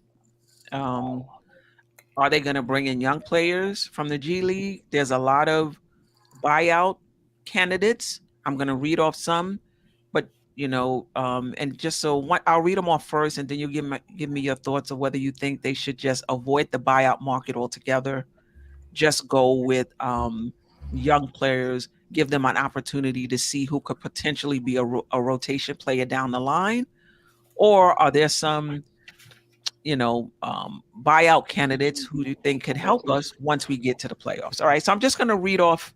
Okay, you're going to read them off? Read off this list, and we don't have to talk. Obviously, we don't have to talk about everybody, but if somebody tickles your fancy, we could talk about them. Possible buyout candidates. I'm not saying that these guys are being bought out. Pat Beverly, Reggie Jackson, John Wall, Will Barton recently played in Washington.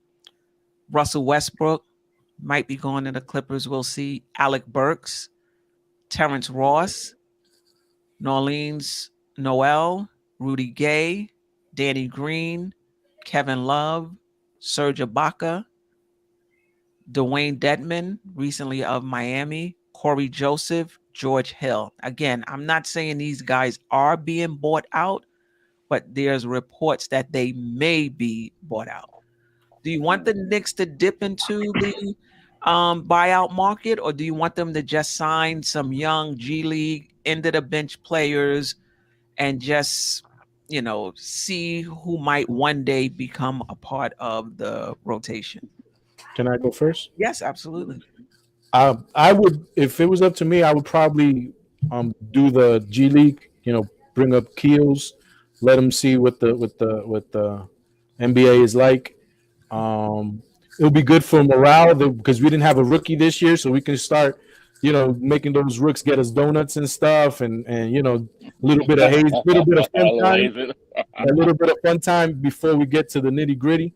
Him and the kid. There's a kid from Georgetown down there, right? There's also the small forward, power forward that slipped my mind. That we signed the Jeffries kid. But the two players out of that list that tickle my fancy, like Queen says, Alec Burks and Danny Green. And that's about it. Is Danny Green back in the league? I think he is. I think he started playing, I think, like a couple of weeks ago. Okay.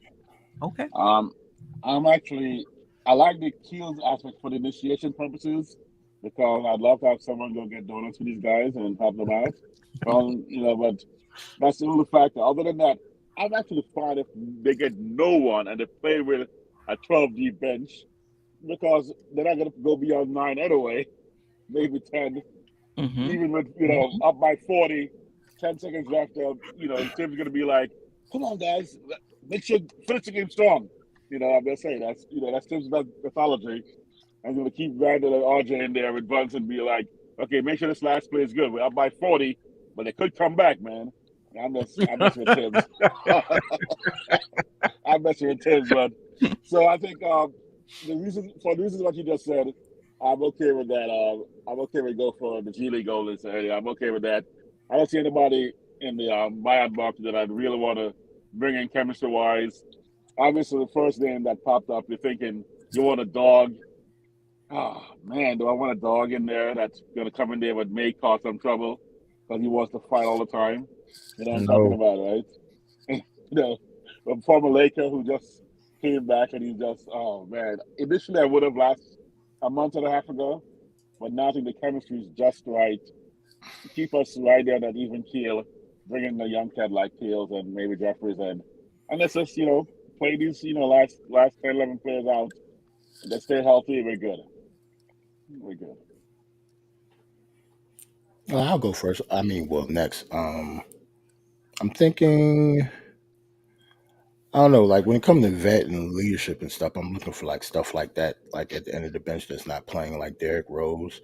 They're usually all guards. Is Derrick Rose, Evan Fournier, Josh Hart now. He's up into his late 20s. Maybe Kevin Love, because we don't really have a big like that. Maybe Kevin Love, he could teach stuff to Obi, Sims, of course. Maybe somebody like that. Maybe Kevin Love, but no G League players. I don't see them helping us on the. They can get somebody else to get the donuts, man. I'll do one of the assistant coaches. Yeah, but I wouldn't be upset though. Not the assistant coaches, but they got administrative staff or staff stuff like that. I wouldn't be mad either way, but maybe Kevin Love, just because of his experience and what he could teach some of our bigs. Other than that, nah. I'd bring back Alec Burks. Ooh, see, Burks was good for us. No. Not as a point guard. But listen to me. He was good for us, but Thibs didn't use him right. But now we deal in Brunson like we do. There's no risk of Thibs starting him at point guard, like zero. That would never happen. Oh no, with Brunson there. So he'd be a good guy off the bench. If he on the team, put Jalen Brunson in bubble wrap for the rest of the season, because he's going to play point guard if he goes down. I'm telling you, man. I want to be like, he's the best point guard of the team, and I'm joking. Thibs wouldn't do that. But I'm not for anything that could form the chemistry is the issue. I'm concerned. Even Love would be great for mentor.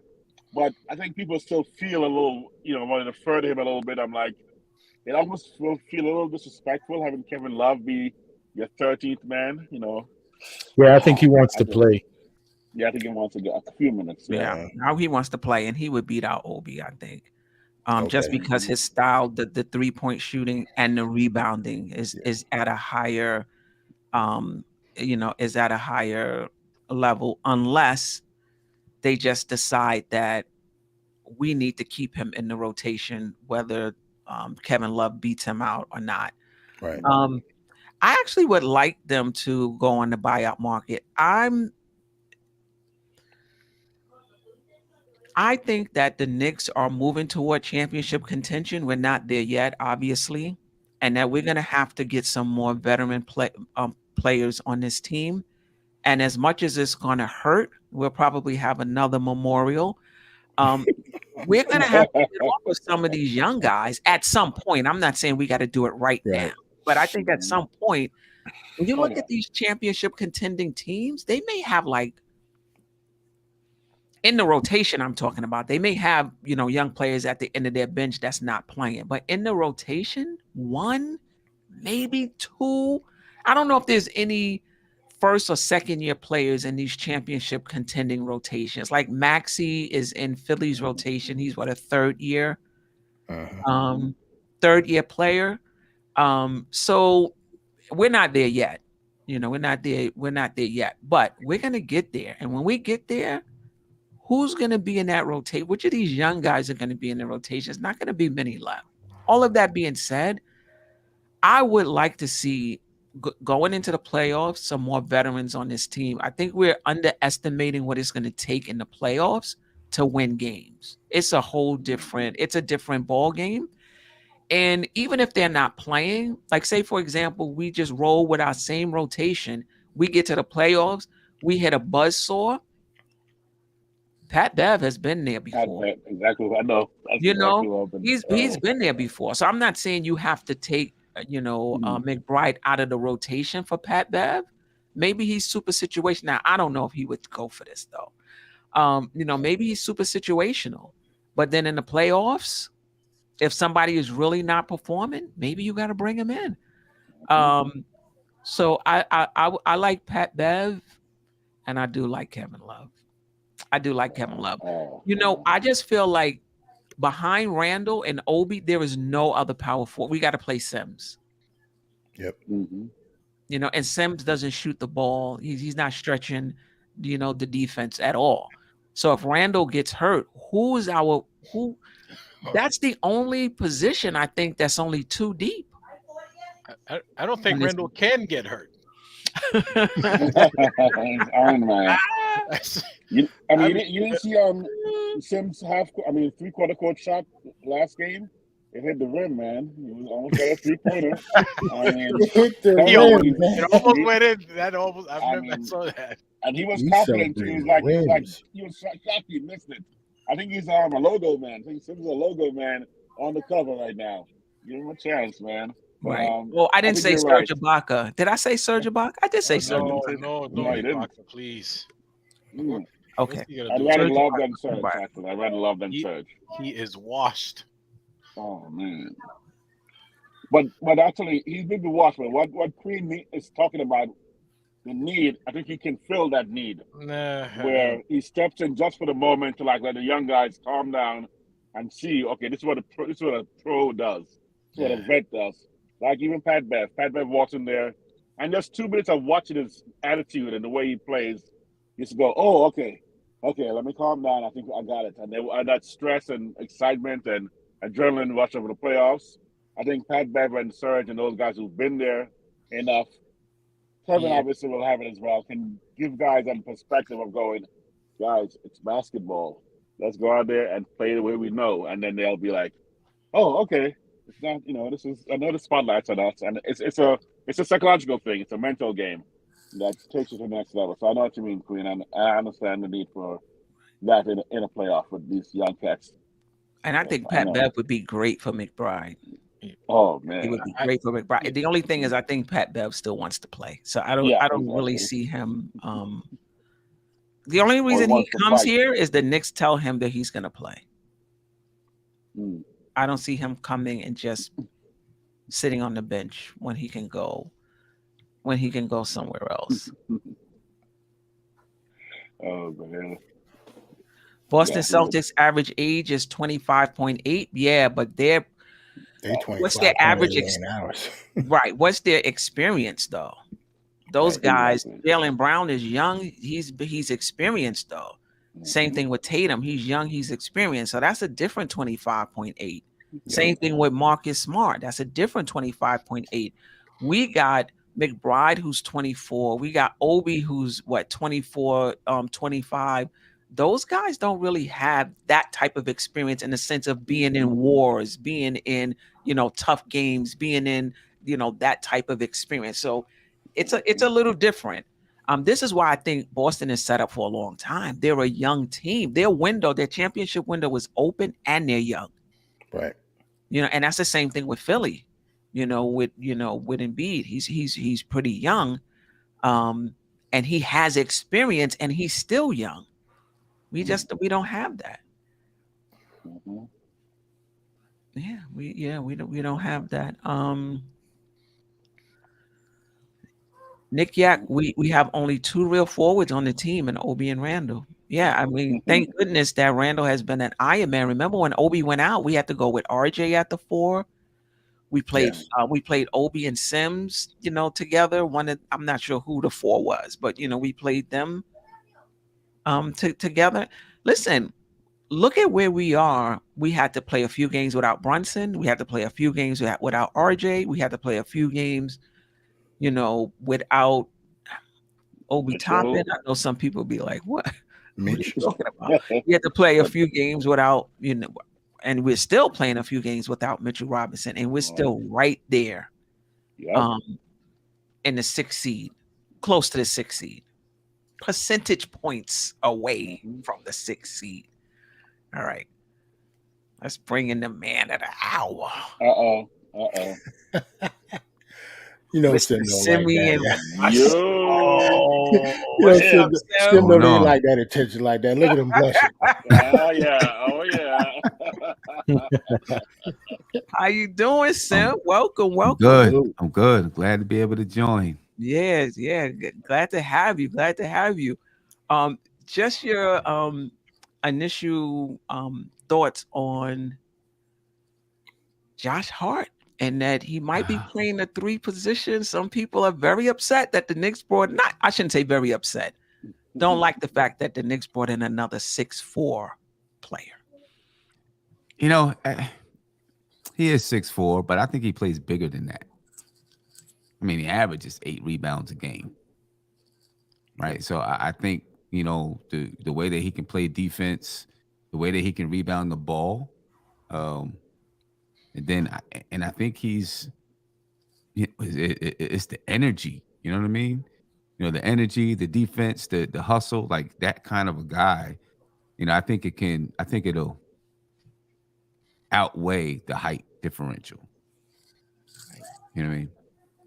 And absolutely. Yeah, and I think I think we've probably all seen probably a couple little videos here and there about how much Thibs even wanted to draft Josh Hart, right? He's a Thibs type of guy, and I think this time when they made this move, Leon Rose and those guys had that conversation with Thibs, like, okay, if we're gonna make a move, you got this spot open on the bench. Well, what kind of guy are you trying to put there? And I think this is the reason why you've seen like the Grayson Allens, Josh Hart, like they fit that same mold. Right. You know what I mean? Thibodeau type of guys. So, you know what I mean? I'm real good with it. I think, I like what he brings to the table. Yeah, no doubt about it. And I think he played small forward for Portland. And last season, he played a lot of his minutes at small forward for Portland. So it's not going to be new for him, right?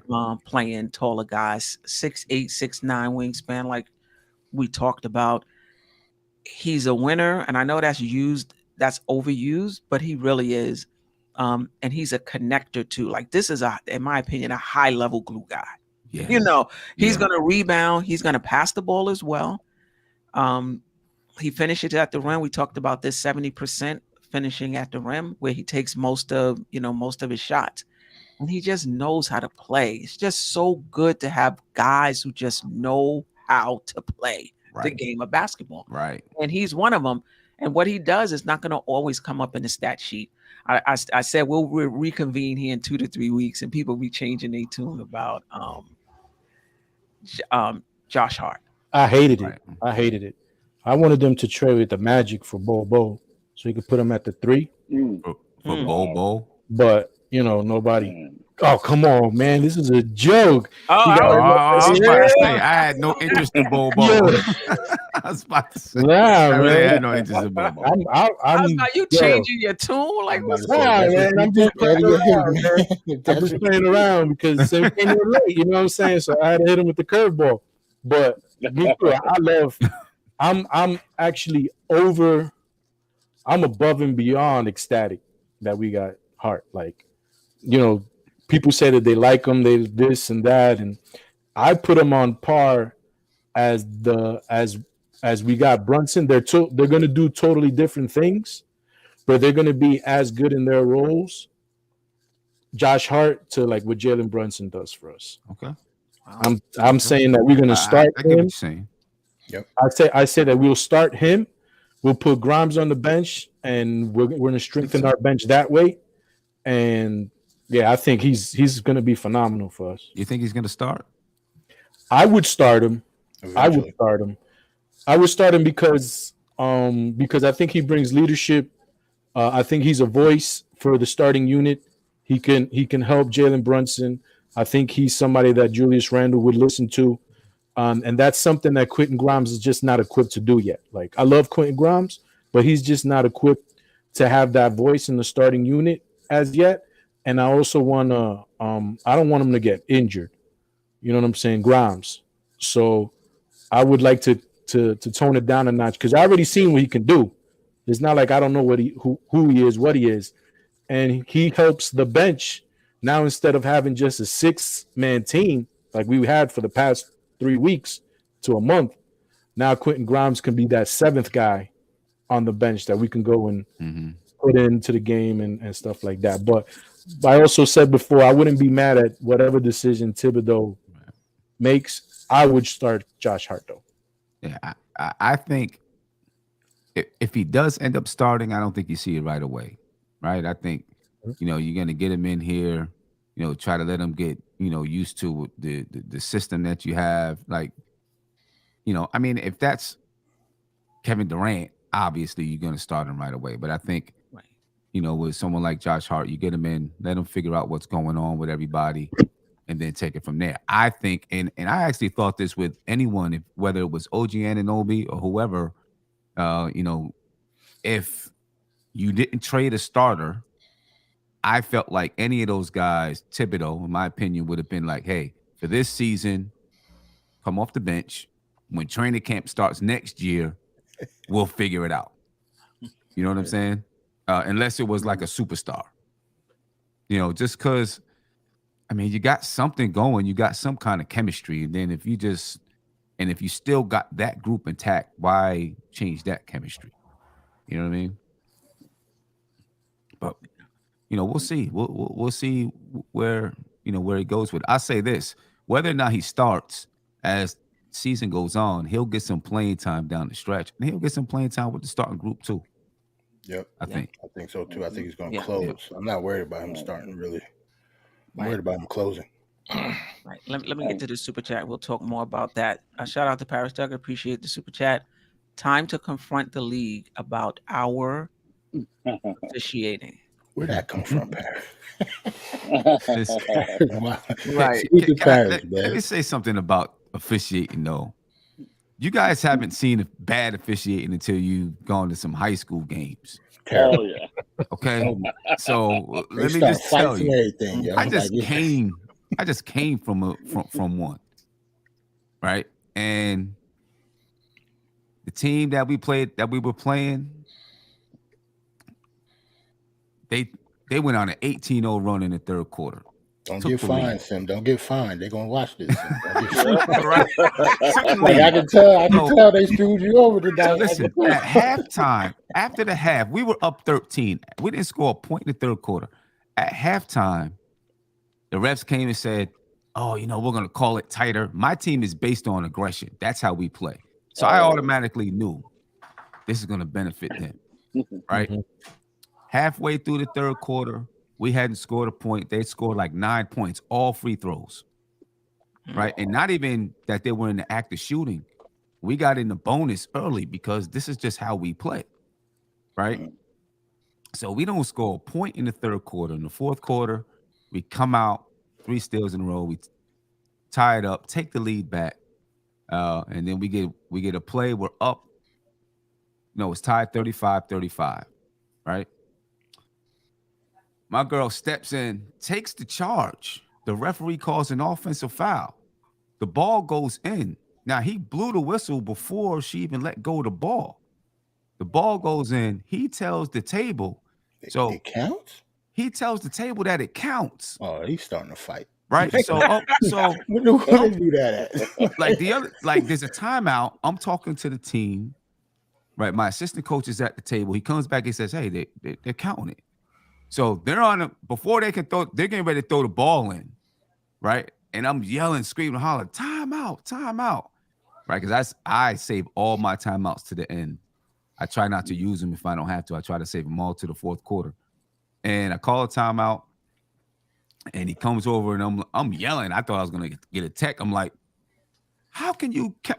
It was an offensive foul. How can you count it? He's like, I'm counting this basket. It's like, what? Right? And he's like, and you're getting charged the timeout. I'm like, I don't care. And I'm like, it's an offensive foul. And the people at the table are like, it's an offensive foul. Finally, he says, okay, this is what we're going to do. No basket. And it's white ball, white ball. Oh, right? Wow. And I'm thinking to myself, you act like you're doing me a favor. This is what the call's supposed to be. Right? And we won the game 38-35 or something like that. But terrible. The other night, Monday night, my girl shot a free throw and it hits high off the glass and hits the front of the rim. He calls a violation. I'm like, for what? It hit too high off the backboard. I'm like, what? They called it out of bounds? Huh? Did he call it out of bounds? Did it? No, he didn't call it back. He called it a violation because if you shoot an air ball, it's a violation. Yeah, right? Yeah. But he said it hit too high off the backboard. I'm like, it hit the rim. It almost went in. Exactly. Oh my God! Wow. Have you seen there was a Twitter video about some high school college football officiating, and they were going crazy with it. I'm telling you, they were like 3-yard difference to first downs, and the players are like going like this, and the guys are doing right in front of the teams. You know what I'm saying? Just horrible things like scores and stuff. And at the end of the day, they were giving all these plays to these certain teams, and the team still lost on like a punt return for a touchdown. But it's like, I mean, I don't think they get paid though, Sim. That's why. Right. So Paris Duggar. Right. There's some bad refereeing out there. There's some bad officiating out there. I'm telling you, real bad. Right. So, All right. Before we get to the moves that impact the Eastern Conference and may impact the Knicks, Sam, any thoughts on the 2 roster spots? Would you like to see it filled with young players from the G League, perhaps, or are you interested in any of?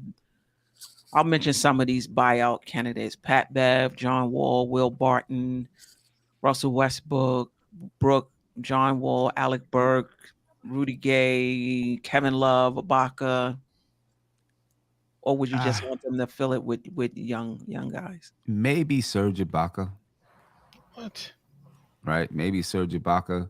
I would say Serge Ibaka or maybe someone like Will Barton, a wing defender. But I'm looking and I'm like, I don't know if you're going to bring in anyone who's really going to play. Serge Ibaka, maybe, because, of what's going on with Mitch. So maybe he plays, because he can be a shot blocker or something like that. And if you're not bringing anyone that can play, I'd rather get young guys from the G League or something like that. Because you still got Evan Fournier and Derrick Rose there. You know what I mean? And right now, Evan Fournier, if a wing player goes out, Evan Fournier is probably going to play. Right. I say Serge Ibaka because if Jericho Sims or Hartenstein goes down, you need another center. Right. Right. So. What about Kevin Love? I was thinking about that. You know, he still can rebound the ball. He can shoot the three. I don't know how much of a defender he is, but yeah, I was thinking about that. Yeah, only reason I thought about it if there was an injury to Obi or Randall. That's the only spot where we were only too deep. Right. Yeah. Right. Queen, I gotta go because my battery in my laptop looks like it's about to run out. So Okay. I don't want I to appreciate you. leave like that. Thank you guys for having me again. Of course. It was a great show. I'm glad we got to talk about some of the stuff that went on in the trade deadline and how we feel about the Josh Hart. I would just say again, I think it's a wonderful move by the Knicks. I think it's on par with something around the Jalen Brunson signing, and he's going to be here past this year. I think we're going to the second round. And then next year, keep your eyes on Joel Embiid because we're going for a championship. Joel Embiid. Oh, man. Okay. Right. Thanks, Eddie. Peace out, fellas. Thanks a lot. Eddie. Take it easy, man. Appreciate you. Wow. Yes. Wiz, you wanted to say something? No, Serge Ibaka. Man, when you said Serge Ibaka, backup for like Mitch if something happens to centers. I first thought went to Mo Bamba. I was like, man, how did Mo Bamba get away from us without us trying to get a piece of him? Because I like Mo. We might have tried. We might have tried. No, Queen, we didn't. Come on, we didn't try.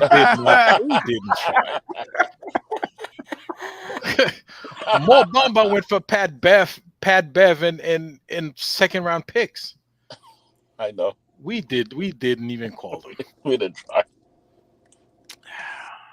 Maybe. Oh man. Because I mean, they probably was thinking, listen, we got iHeart, we got Sims, we got Mitchell Robinson coming back from injury. Listen, this fan base is always talking about when you bring somebody in, how it takes away minutes from somebody else. Mm-hmm. So they didn't want to bring in Obama to take minutes away from, from Sims, who he played ahead of in Texas. Well, yeah, since when they listen to us, they don't. It's been reunited time. I thought it was time for being reunited. I thought it was reunited and feel so good. What are you talking about? I mean, for those young cats, you don't know what that song is, right? Oh, I know. Reunited. I don't. But yeah, I'm like, bring Mo Bamba. Sims will be like, I know him. I sat on the bench for 2 years because of him. And then there'll be, we're bringing Hart back for Brunson, so bring Mo Bamba back for Sims, and Sims will just be back to where he was in college. I have that same memory, but I just thought about Serge. I mean, I'm not sure I'd go for Serge or Love. Again, I like the G League aspect that Eddie proposed. Let's just bring some youth and let's run with this squad. Continuity. Josh Hart, bench. Maybe play 20 minutes though, or 25 minutes. Who knows? Maybe maybe play more than the starter than Grimes, but he'll have him on the bench coming in the second unit, then let him play with IQ and bring those guys up to our level. All right. Let's go. All right. Let's talk about the moves that happened in the Eastern Conference itself and how that may impact the Knicks and their standings. So, obviously first on the list is in our own division with KD going to Phoenix and Kyrie Irving, going to Dallas. I think the Nets fall in the standings. I think the Knicks we talked about this on Nothing But Knicks earlier. I think the New York is only 3 games behind New Jersey. Now, I don't think New Jersey is going to be too much of a slouch, right? They're going to have Dinwiddie. They're going to have Cam Johnson and Cam Thomas, Mikal Bridges, Nick Claxton. I'm not sure who plays power forward for them. Would that be Royce O'Neal? Maybe. So I don't think they're going to be a terrible team, but they're not going to be the Knicks, So, I see the Knicks. Now the Knicks have 2 chances to get into the playoff, the 5th or 6th spot, in my opinion. Just your thoughts on how the landscape of the Eastern Conference has changed now that Brooklyn is still in the picture, but not as strongly as they were before, obviously. Queen, I absolutely disagree with you. Okay. I think the Brooklyn Nets, if Jacques Vaughn can get this thing, if he can get this thing going, a little bit faster, like he doesn't have to waste the whole second half of the season. If he can get that chemistry going, Brooklyn's still going to be a top 5 team. Wow. They have a squad over there because they have Cam Johnson, Cam Thomas, Dorian Finney-Smith, Nick Claxton. They still have Seth Curry. They still have Patty Mills. They have good players. If the coach could get them, to play, they still have Royce O'Neal. Who else they have? I said Dinwiddie already. They still have Joe Harris. They have a squad. They have very good players over there. I mean, I agree. I think they're deep in terms of the talent they have. I don't think they have the top level talent that the Knicks have, in my opinion. I think Randall and Brunson is better than anybody on their team, in my opinion. And those guys like Cam Thomas, he's young. You know what I mean? I don't know how much he's seen and how much he's been around. And I don't think I'm being a homer. I just think that. And even Claxton's very young too. And I think that plays to their advantage because right now there's no expectation. They're playing with no pressure. So they just go out there and ball and have fun. I feel our best bet still is to take over Miami for the 6th spot. We'll probably do both. Right. Yeah, we'll probably be, no. Listen, I'm not arguing that they, can they catch lightning in a bottle? Can they, in terms of they do have good players on their team, but I just think we're more top heavy. But anyway, Right. I'm interested in the rest of the panel and what you guys think. If you game plan for them now, because remember, game planning for Kyrie or KD, man, those guys got away with murder because we're looking at those stop stars. So I think McCullough can game plan for Cam and for Dinwiddie. They're gonna struggle a little bit. So they're playing team as they are built right now. So I think they're top 8, which is where we should pass them and jump Nets. The East, Cleveland scares me because when they made no move, I was like, oh man, what do they know that we don't know? I'm worried about them a little bit, but I think it's Boston, Milwaukee, and Cleveland's conference to lose. But I think we can get to 504. I think we can, and I like the way things worked out. Send some guys west. Don't forget Philly.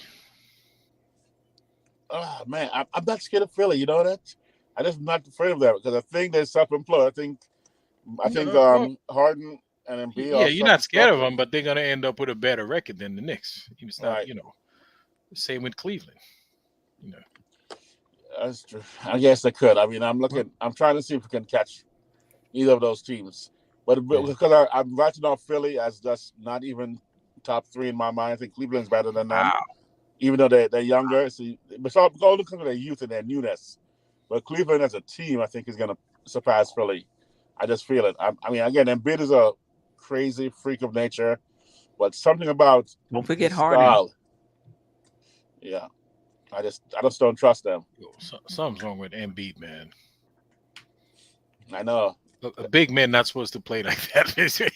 He's got that jumper, like he's a guard. Like I'm like, Right. what's this guy doing out there? Like But that's part of his downfall. He thinks he's a guard. when he misses a shot, you're like, how'd that not go in? Mm-hmm. Yeah. Right. Anybody else thoughts on the landscape of the Eastern Conference with the trade of Kyrie and KD? Yeah. Go ahead, I Sid. think. Oh, all right. I think Brooklyn is still.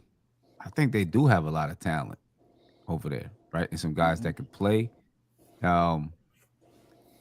As currently constructed, do I think they're a team that is, top 5 in the East? Like if this season started right now, would they be top 5 in the East? I don't think so. I think they're probably a 500 to just below 500 type of ball club. The thing that's on their side is that they're already 11 games above 500.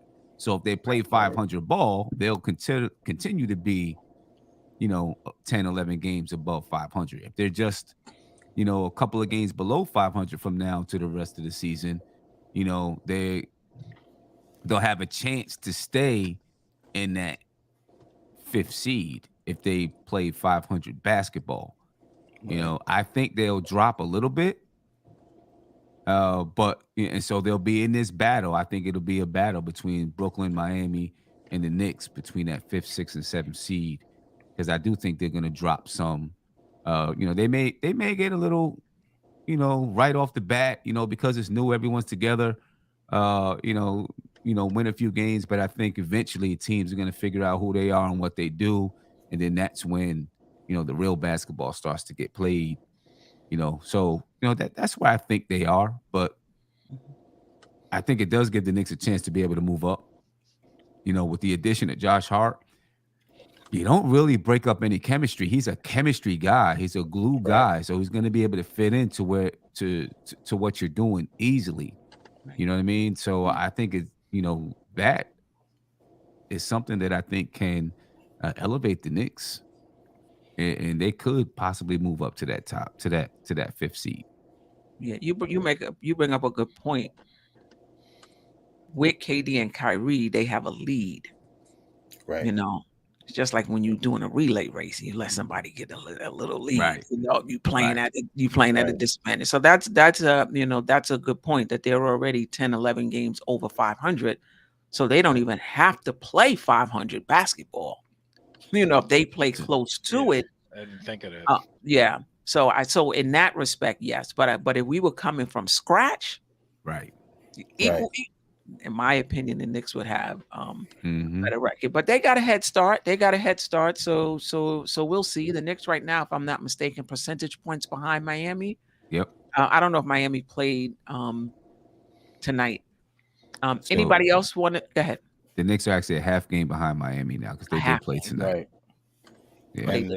And the Nets actually played tonight too. They beat the Bulls. They beat the Bulls. Yeah. They beat the Bulls. Yeah. So they got a little head start, but I agree with Sim. Like, I think Josh Hart kind of put us over the top. Like, losing KD and Kyrie was huge. Like, I don't know, that opens up everything for us. Like, we definitely have a chance against them now. Well, Jerrell, they and Sim mentioned they do have a 10-game above 500 head start. We're not gonna make that up, man. There are 26 games left. Right. We're not gonna make that up in 26 games. I don't think. Right. Well, they'd have to win nothing. What are we ahead? But how many games are we behind? They're 10 games over 500. They're not 10 games ahead of us in the standing. Right.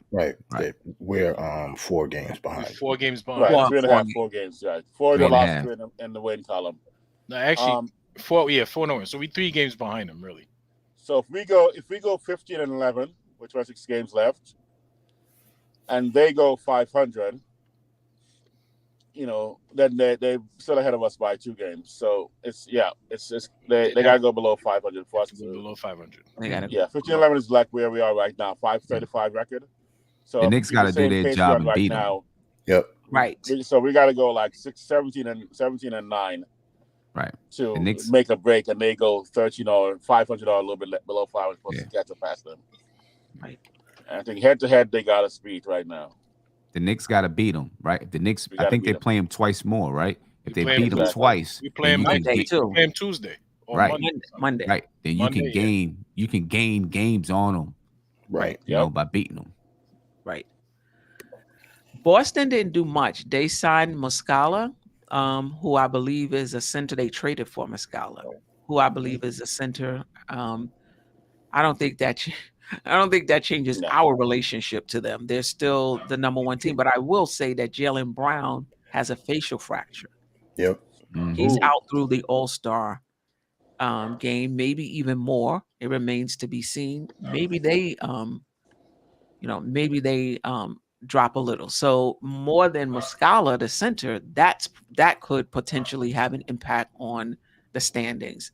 Milwaukee signed Jay Crowder for 5 second-round picks. Your thoughts on how that impacts the Eastern Conference? I'm not sure it impacts us. I don't think the Knicks would have caught Milwaukee anyway. No.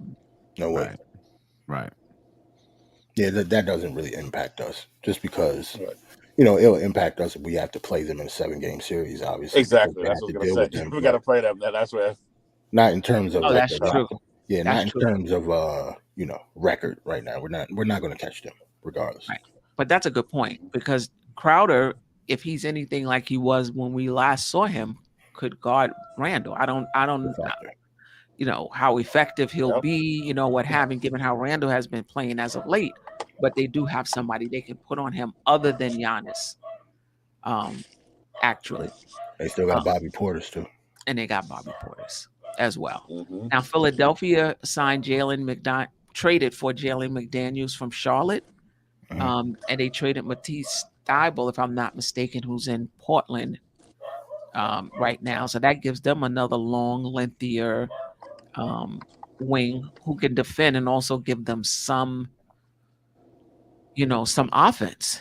Any thoughts on how that impacts the Knicks or impacts the Eastern Conference? I don't think we're gonna catch them either. I'm just glad they didn't trade for his brother. Like, they could have him. Are they brothers? I think it's a wash. I think it's from Minnesota. Yeah, his brother came out last year. Jaden is his brother. Okay. Yeah, they're brothers. Yeah. Oh, that's the older brother that won out. The one that Philly got. It's the older brother. All right. I'm not sure. Yeah, talking about. I know. I might be getting an Amazon package or something. We talked about Brooklyn, Dinwiddie, Mikal Bridges, Cam Johnson. I didn't see Miami making any changes. I'm not sure if they're going to be active on the buyout market. Atlanta signed Saddiq Bey. Sam, not a good day for you, I know. Yeah, I wanted him. I know. We ain't call about that one either.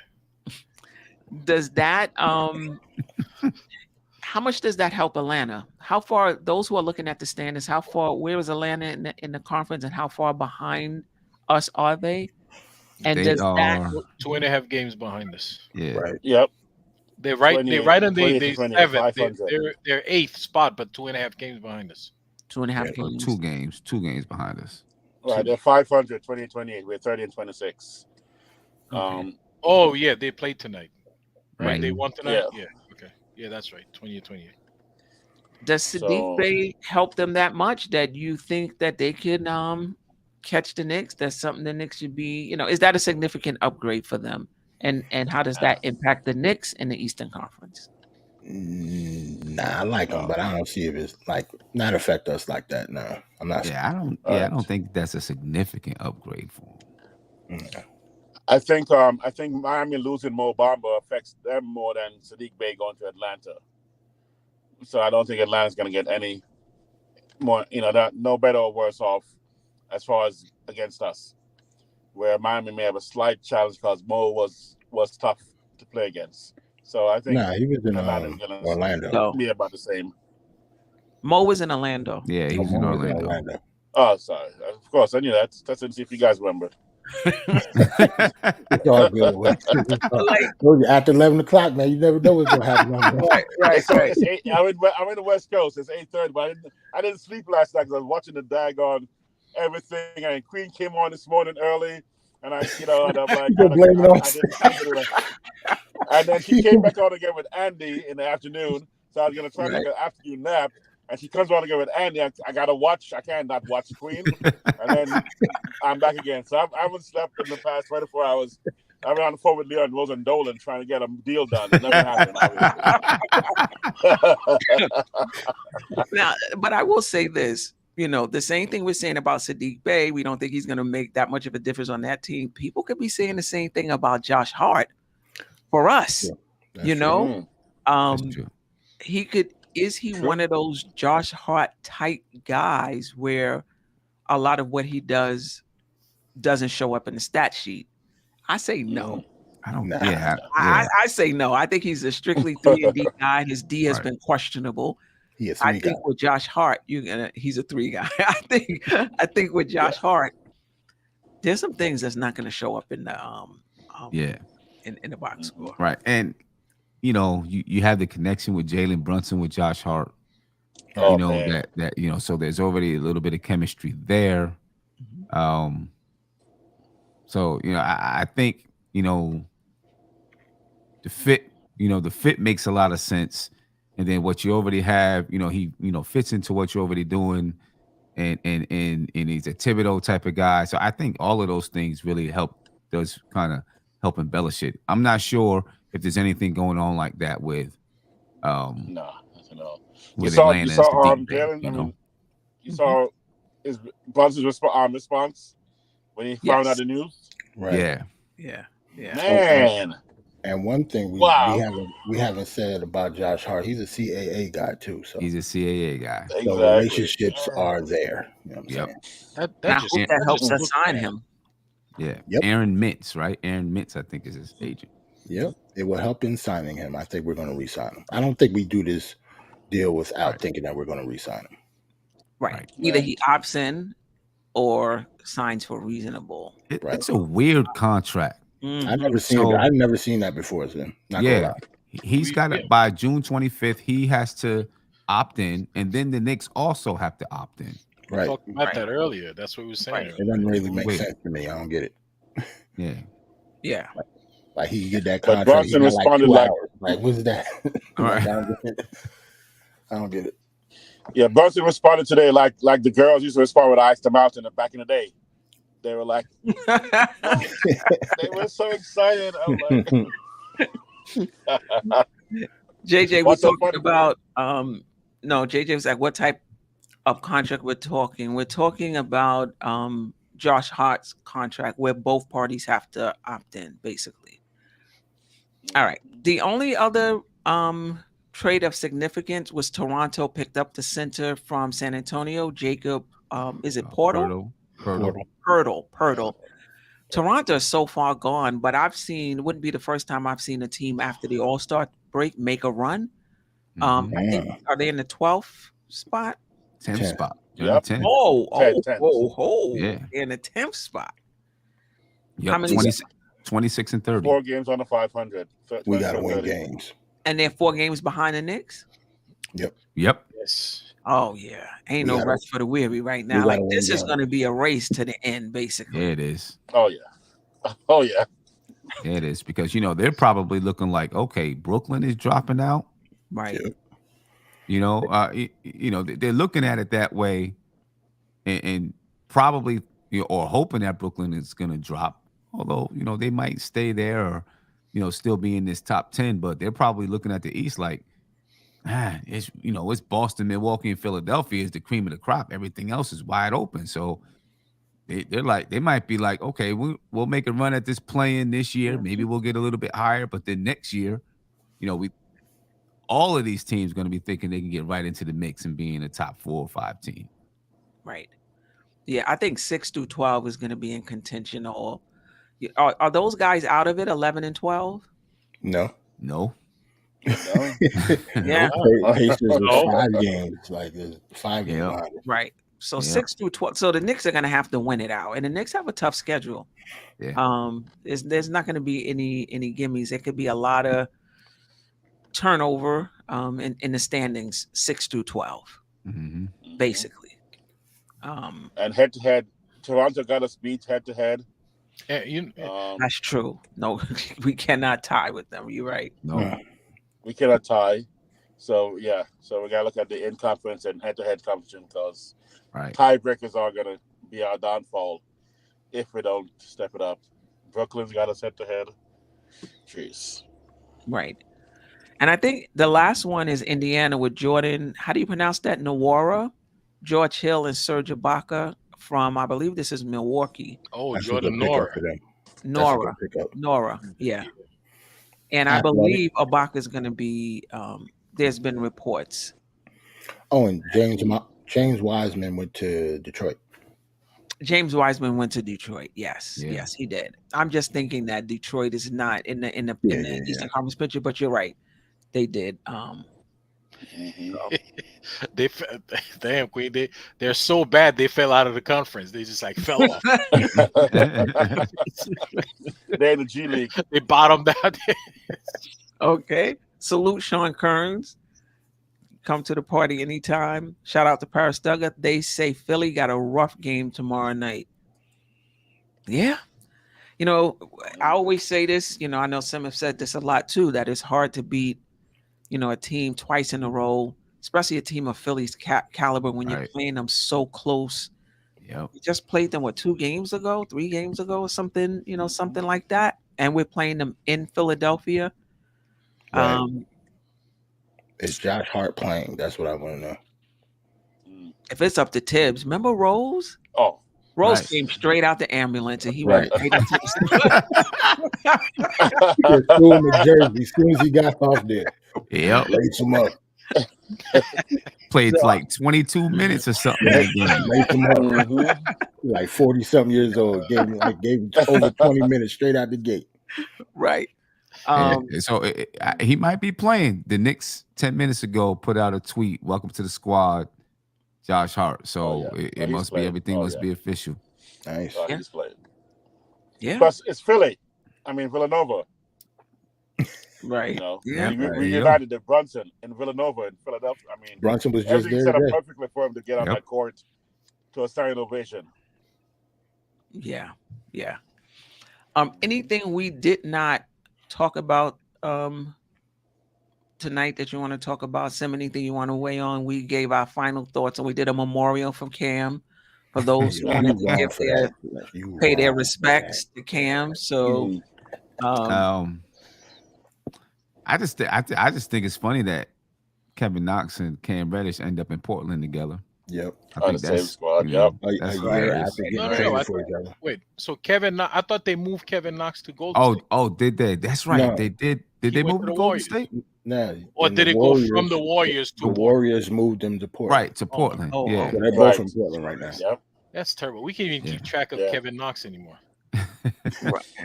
John Wall's the funniest one to me. John Wall.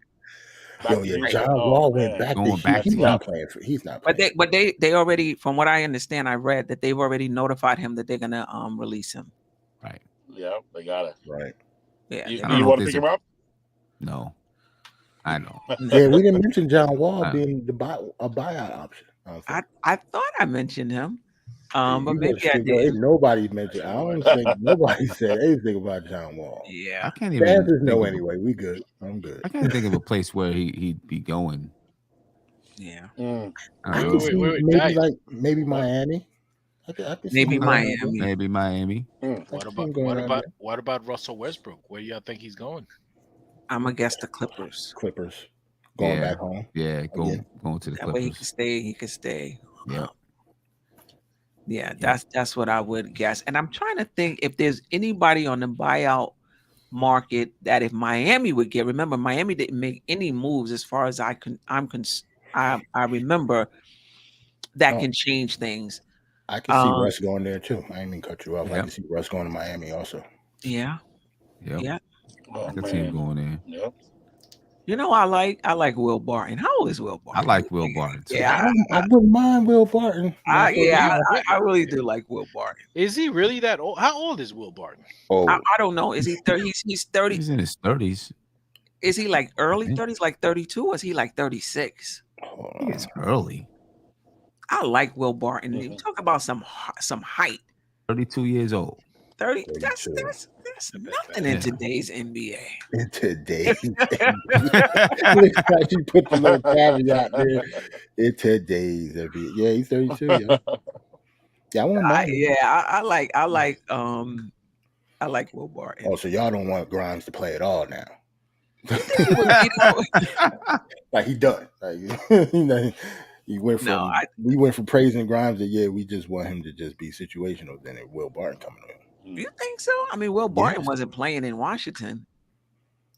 If Grimes was in Washington, he wouldn't be playing in Washington. Wow. Wow. Yep. That's funny. Wow. That's right. Wow. All right. Anything we didn't talk about today before we get out of here that you wanna talk about? My fear is we're gonna have what possibly two first round picks this year if Washington and Dallas convey. Washington's not gonna convey. Yeah, Dallas will. Washington won't convey. I don't think for sure. But Washington, they're on the cusp. It's a close call. If they make a little run, but I'm just looking forward to us. I want to have a rookie. I want to have a rookie from this class, and that's my. Wiz, not to cut you off. Not to cut you off. We don't want Washington convey, because Washington convey, that means there's more team possibly make the playoffs. So that means it becomes harder for us to make the playoffs. So we want them to stay where they at. You sure? But if they take out Atlanta, we'll be okay with that, right? Listen, man. Let them stay or where the they Bulls. The Bulls may drop. The Bulls right now, I think, are in disarray. I think they may start, breaking down. Lost again tonight. Right. Right. So Bulls may drop. So that's just one spot. Brooklyn beat them. Brooklyn, yeah, that's Brooklyn beat them tonight, right? Exactly. Wow. With Dinwiddie being the top scorer. Did Cam score another 40? Nah. He cooled off tonight. 20. He only got 20. Only got 20. Yeah. I picked him up on both of my 24 game. fantasy teams when Kyrie went. I said KD might be next. I put down $12 in both leagues to get this guy. So Jacques Vaughn, you better play him. He better be a part of the rotation. He gotta be. He should be. He gotta be. Yeah. I mean, he already been cooking. You know what I mean? These other guys coming, he already been cooking. He's gotta be. Yeah, definitely. Any last words? Any thoughts, Sam? I know we haven't spoken in a long time, basketball wise. Any thoughts on RJ? Like, to me, he just doesn't look right. And I've seen RJ struggle and seasons past. This show at all. Talk about RJ now. Right. We could talk about RJ for like another hour, Steph. If you want to do that. I was just interested in Sim's opinion because he got off to slow starts, but then once he righted the ship, it was right. Now I just feel like it's so up and down. I see a little sulking. Maybe I'm reading, or at least I'm hearing. I haven't heard. I heard that he might be sulking a little bit. I'm wondering if he's having a hard time with his role on the team with Randall and Brunson. He's a very confident young man. Mm-hmm. Just your thoughts on RJ Barrett. Man, I think he's struggling, and I think all of that is part of it. I think he is maybe, and it's natural, I think, for any player, right? Young player. Right. I think he might be struggling, and not that he's jealous of those guys, but maybe he's feeling like he's not doing his part. Right. Right. To be part of that big three. Right. You know what I'm saying? So I think some of that probably affects him. I don't know what it is defensively, and I don't know why he can't get a shot right. Right. You know what I mean? I do think he's confident. I don't know why he can't get it right. Get his shot consistent and do the things that he needs to do defensively. Last year, I thought he played well defensively, and there were some lapses, right? But I expected him to get better, and it doesn't seem like he's gotten that much better defensively, and now you got a guy like Josh Hart coming in, to where if RJ's not getting it defensively, not only can Emmanuel quickly play for him, but Josh Hart too. You know what I mean? I think that may have had something to do with the trade. Right. As well. Just really seeing how he's struggling down the stretch as far as defense is concerned, and like we got to have some more options just in case. Yeah, exactly. Exactly. And I mean, because you've seen in recent games, I think the last game he was playing down the stretch, but quickly playing instead of him, Quentin Grimes playing instead of him. He chose not to speak to the media. Right. Oh, yeah. That was weird. Which means it was definitely bothering him. You know what I'm saying? That he didn't play down the stretch. Mm-hmm. So there's I would be a little bit frustrated if I'm not playing well and then I didn't play down the stretch. You know what I'm saying? I'd be frustrated too. But hopefully he's taking it upon himself to say, I got to get better and do better. Right. Because from game to game is what I don't like. One game he'll look like, wow, okay, all right, RJ Barrett. And then the next game is like two totally, different people. Right. And as the Knicks keep bringing in more talent, the pressure is on them like, man, I got to perform. Right. Because if they start to figure out that they can perform well without me, right, then I may be moving on to another team. And as it is right now, if the Knicks say in the offseason have a chance to get a star, they're not going to hesitate to trade RJ, in my opinion. Yeah, he's out of here. I already got him in like mad trade scenarios in my head. He was part of the packages over the last summer. Right. So he was for Donovan Mitchell. Yeah. Yeah, but I will say also, RJ hasn't really had to deal with much adversity since he's been in New York. Right. He was given the starting spot as soon as he got here. There was never anybody to challenge him, what have you. No matter what he started, no matter what he played, even this year, he might be leading the league in the team in minutes. This is the first time he's had to deal with adversity. This is the first time he's had to deal with maybe the Knicks don't see me the way I thought they did,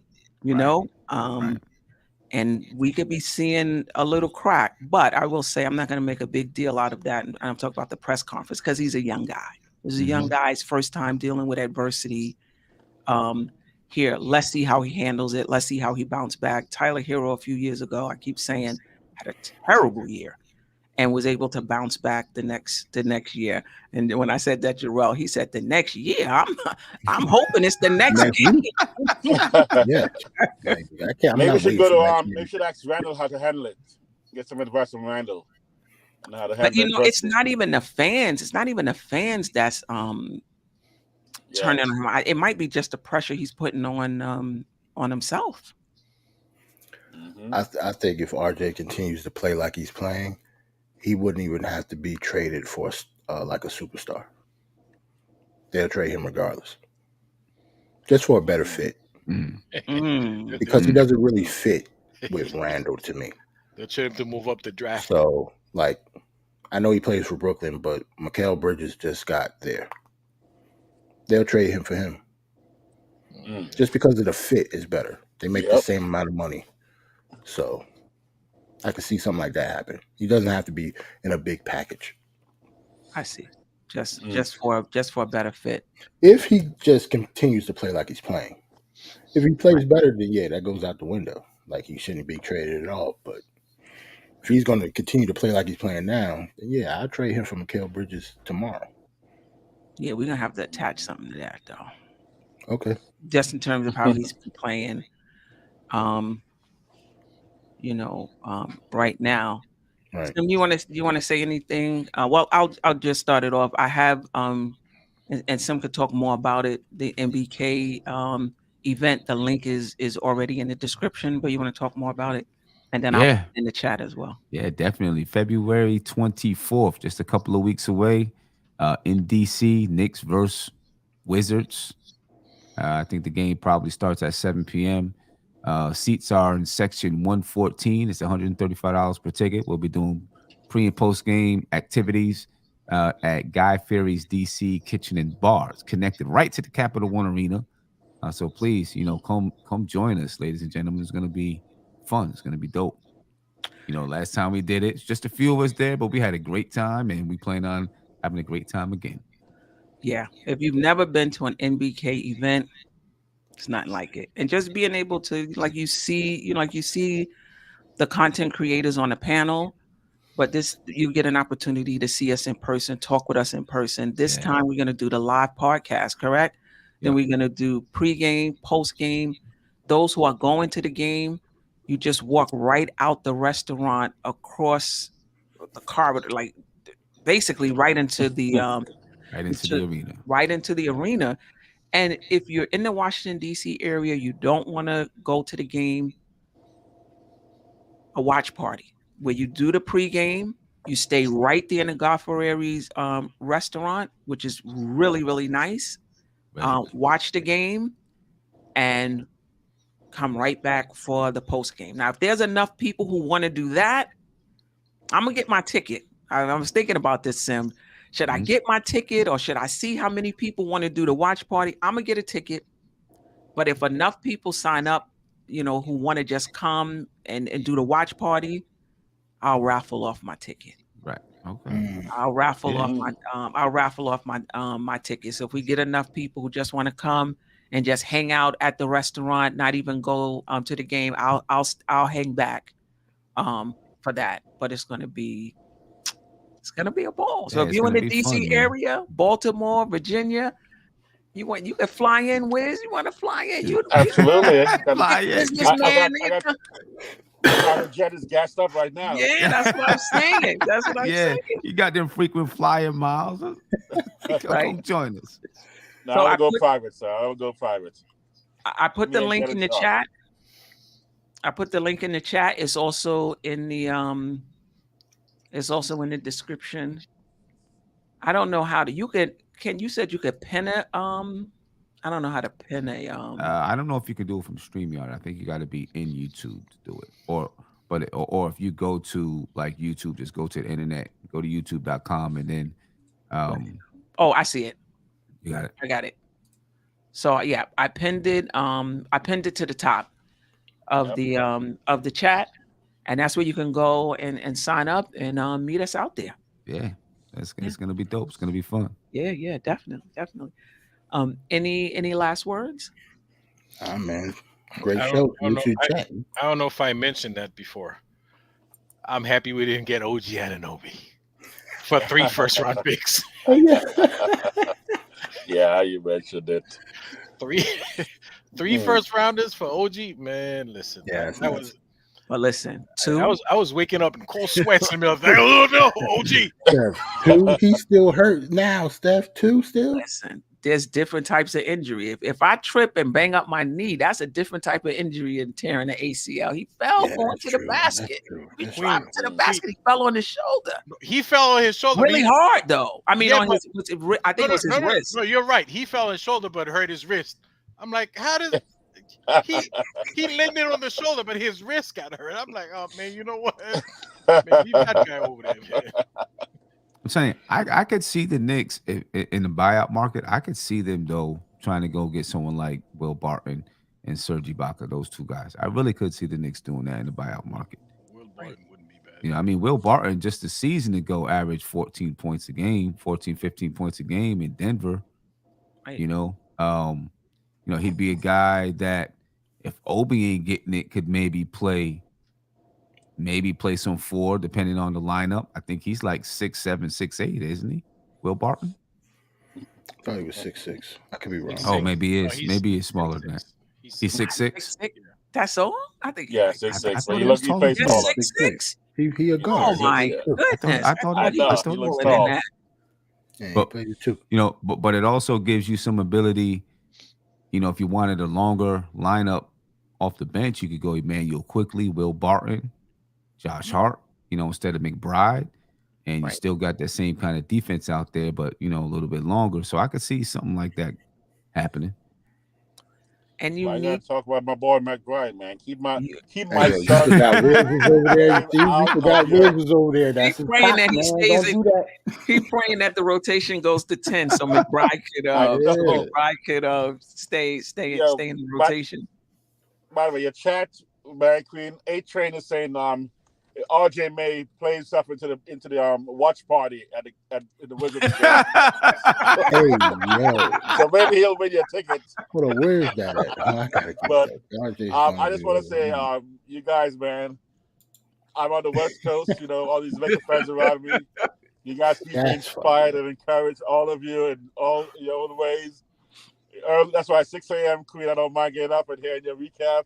I Sam, you appreciate drop it. some knowledge all the time. I'm like, Appreciate popping you, it man. up, and you know, I go all the way around, Jerrell, man. Always, you guys are fun, excited, you keep me motivated, and that's why I'm gonna go sleep right now because you know, we have me up all day watching the draft show and early morning recap and all that stuff. I'm like, okay, but I appreciate you, man. Thanks for letting me jump on, shoot the breeze, get some, you know, vent a little bit, and you know, thanks for your knowledge and your wisdom, guys. Yes. Steph caught me off guard this morning. My job was mad as hell. I stopped working for a whole hour. Like, oh, Steph on today? Okay. Yeah. Yeah, I just got up in the morning. I said, let me throw a few slides You together can't be with doing Josh that, Hart. Steph. You Talk can't do about that, man. his frequency and accuracy and all of that stuff. This is fun. I'm having a ball. This is absolutely fun. But Sim, Wiz, Jerrell, Ajay, those in the chat, I really, really, really appreciate you guys, you know, rocking with me and rocking with us. I'll be back when we play Friday. I'll be back Saturday morning for the morning recap. Maybe if I could catch whenever Sim does his, you know, pre-games is moving around. Man, maybe if all I over could the catch, place. you know, maybe if I could catch, because I don't get notifications for the channel. I don't know what that's about. You know, I'll be on there. I'll definitely be in Washington again. The link is pinned in the chat if you want to go to the Washington Wizards versus the Knicks versus Washington Wizards in Washington. Please get your tickets there. And even if you don't want to go to the game, again, we're doing the pregame there at the restaurant. We're going to do the postgame there at the restaurant, and you can stay at the restaurant and just watch the game if you don't want to buy a ticket.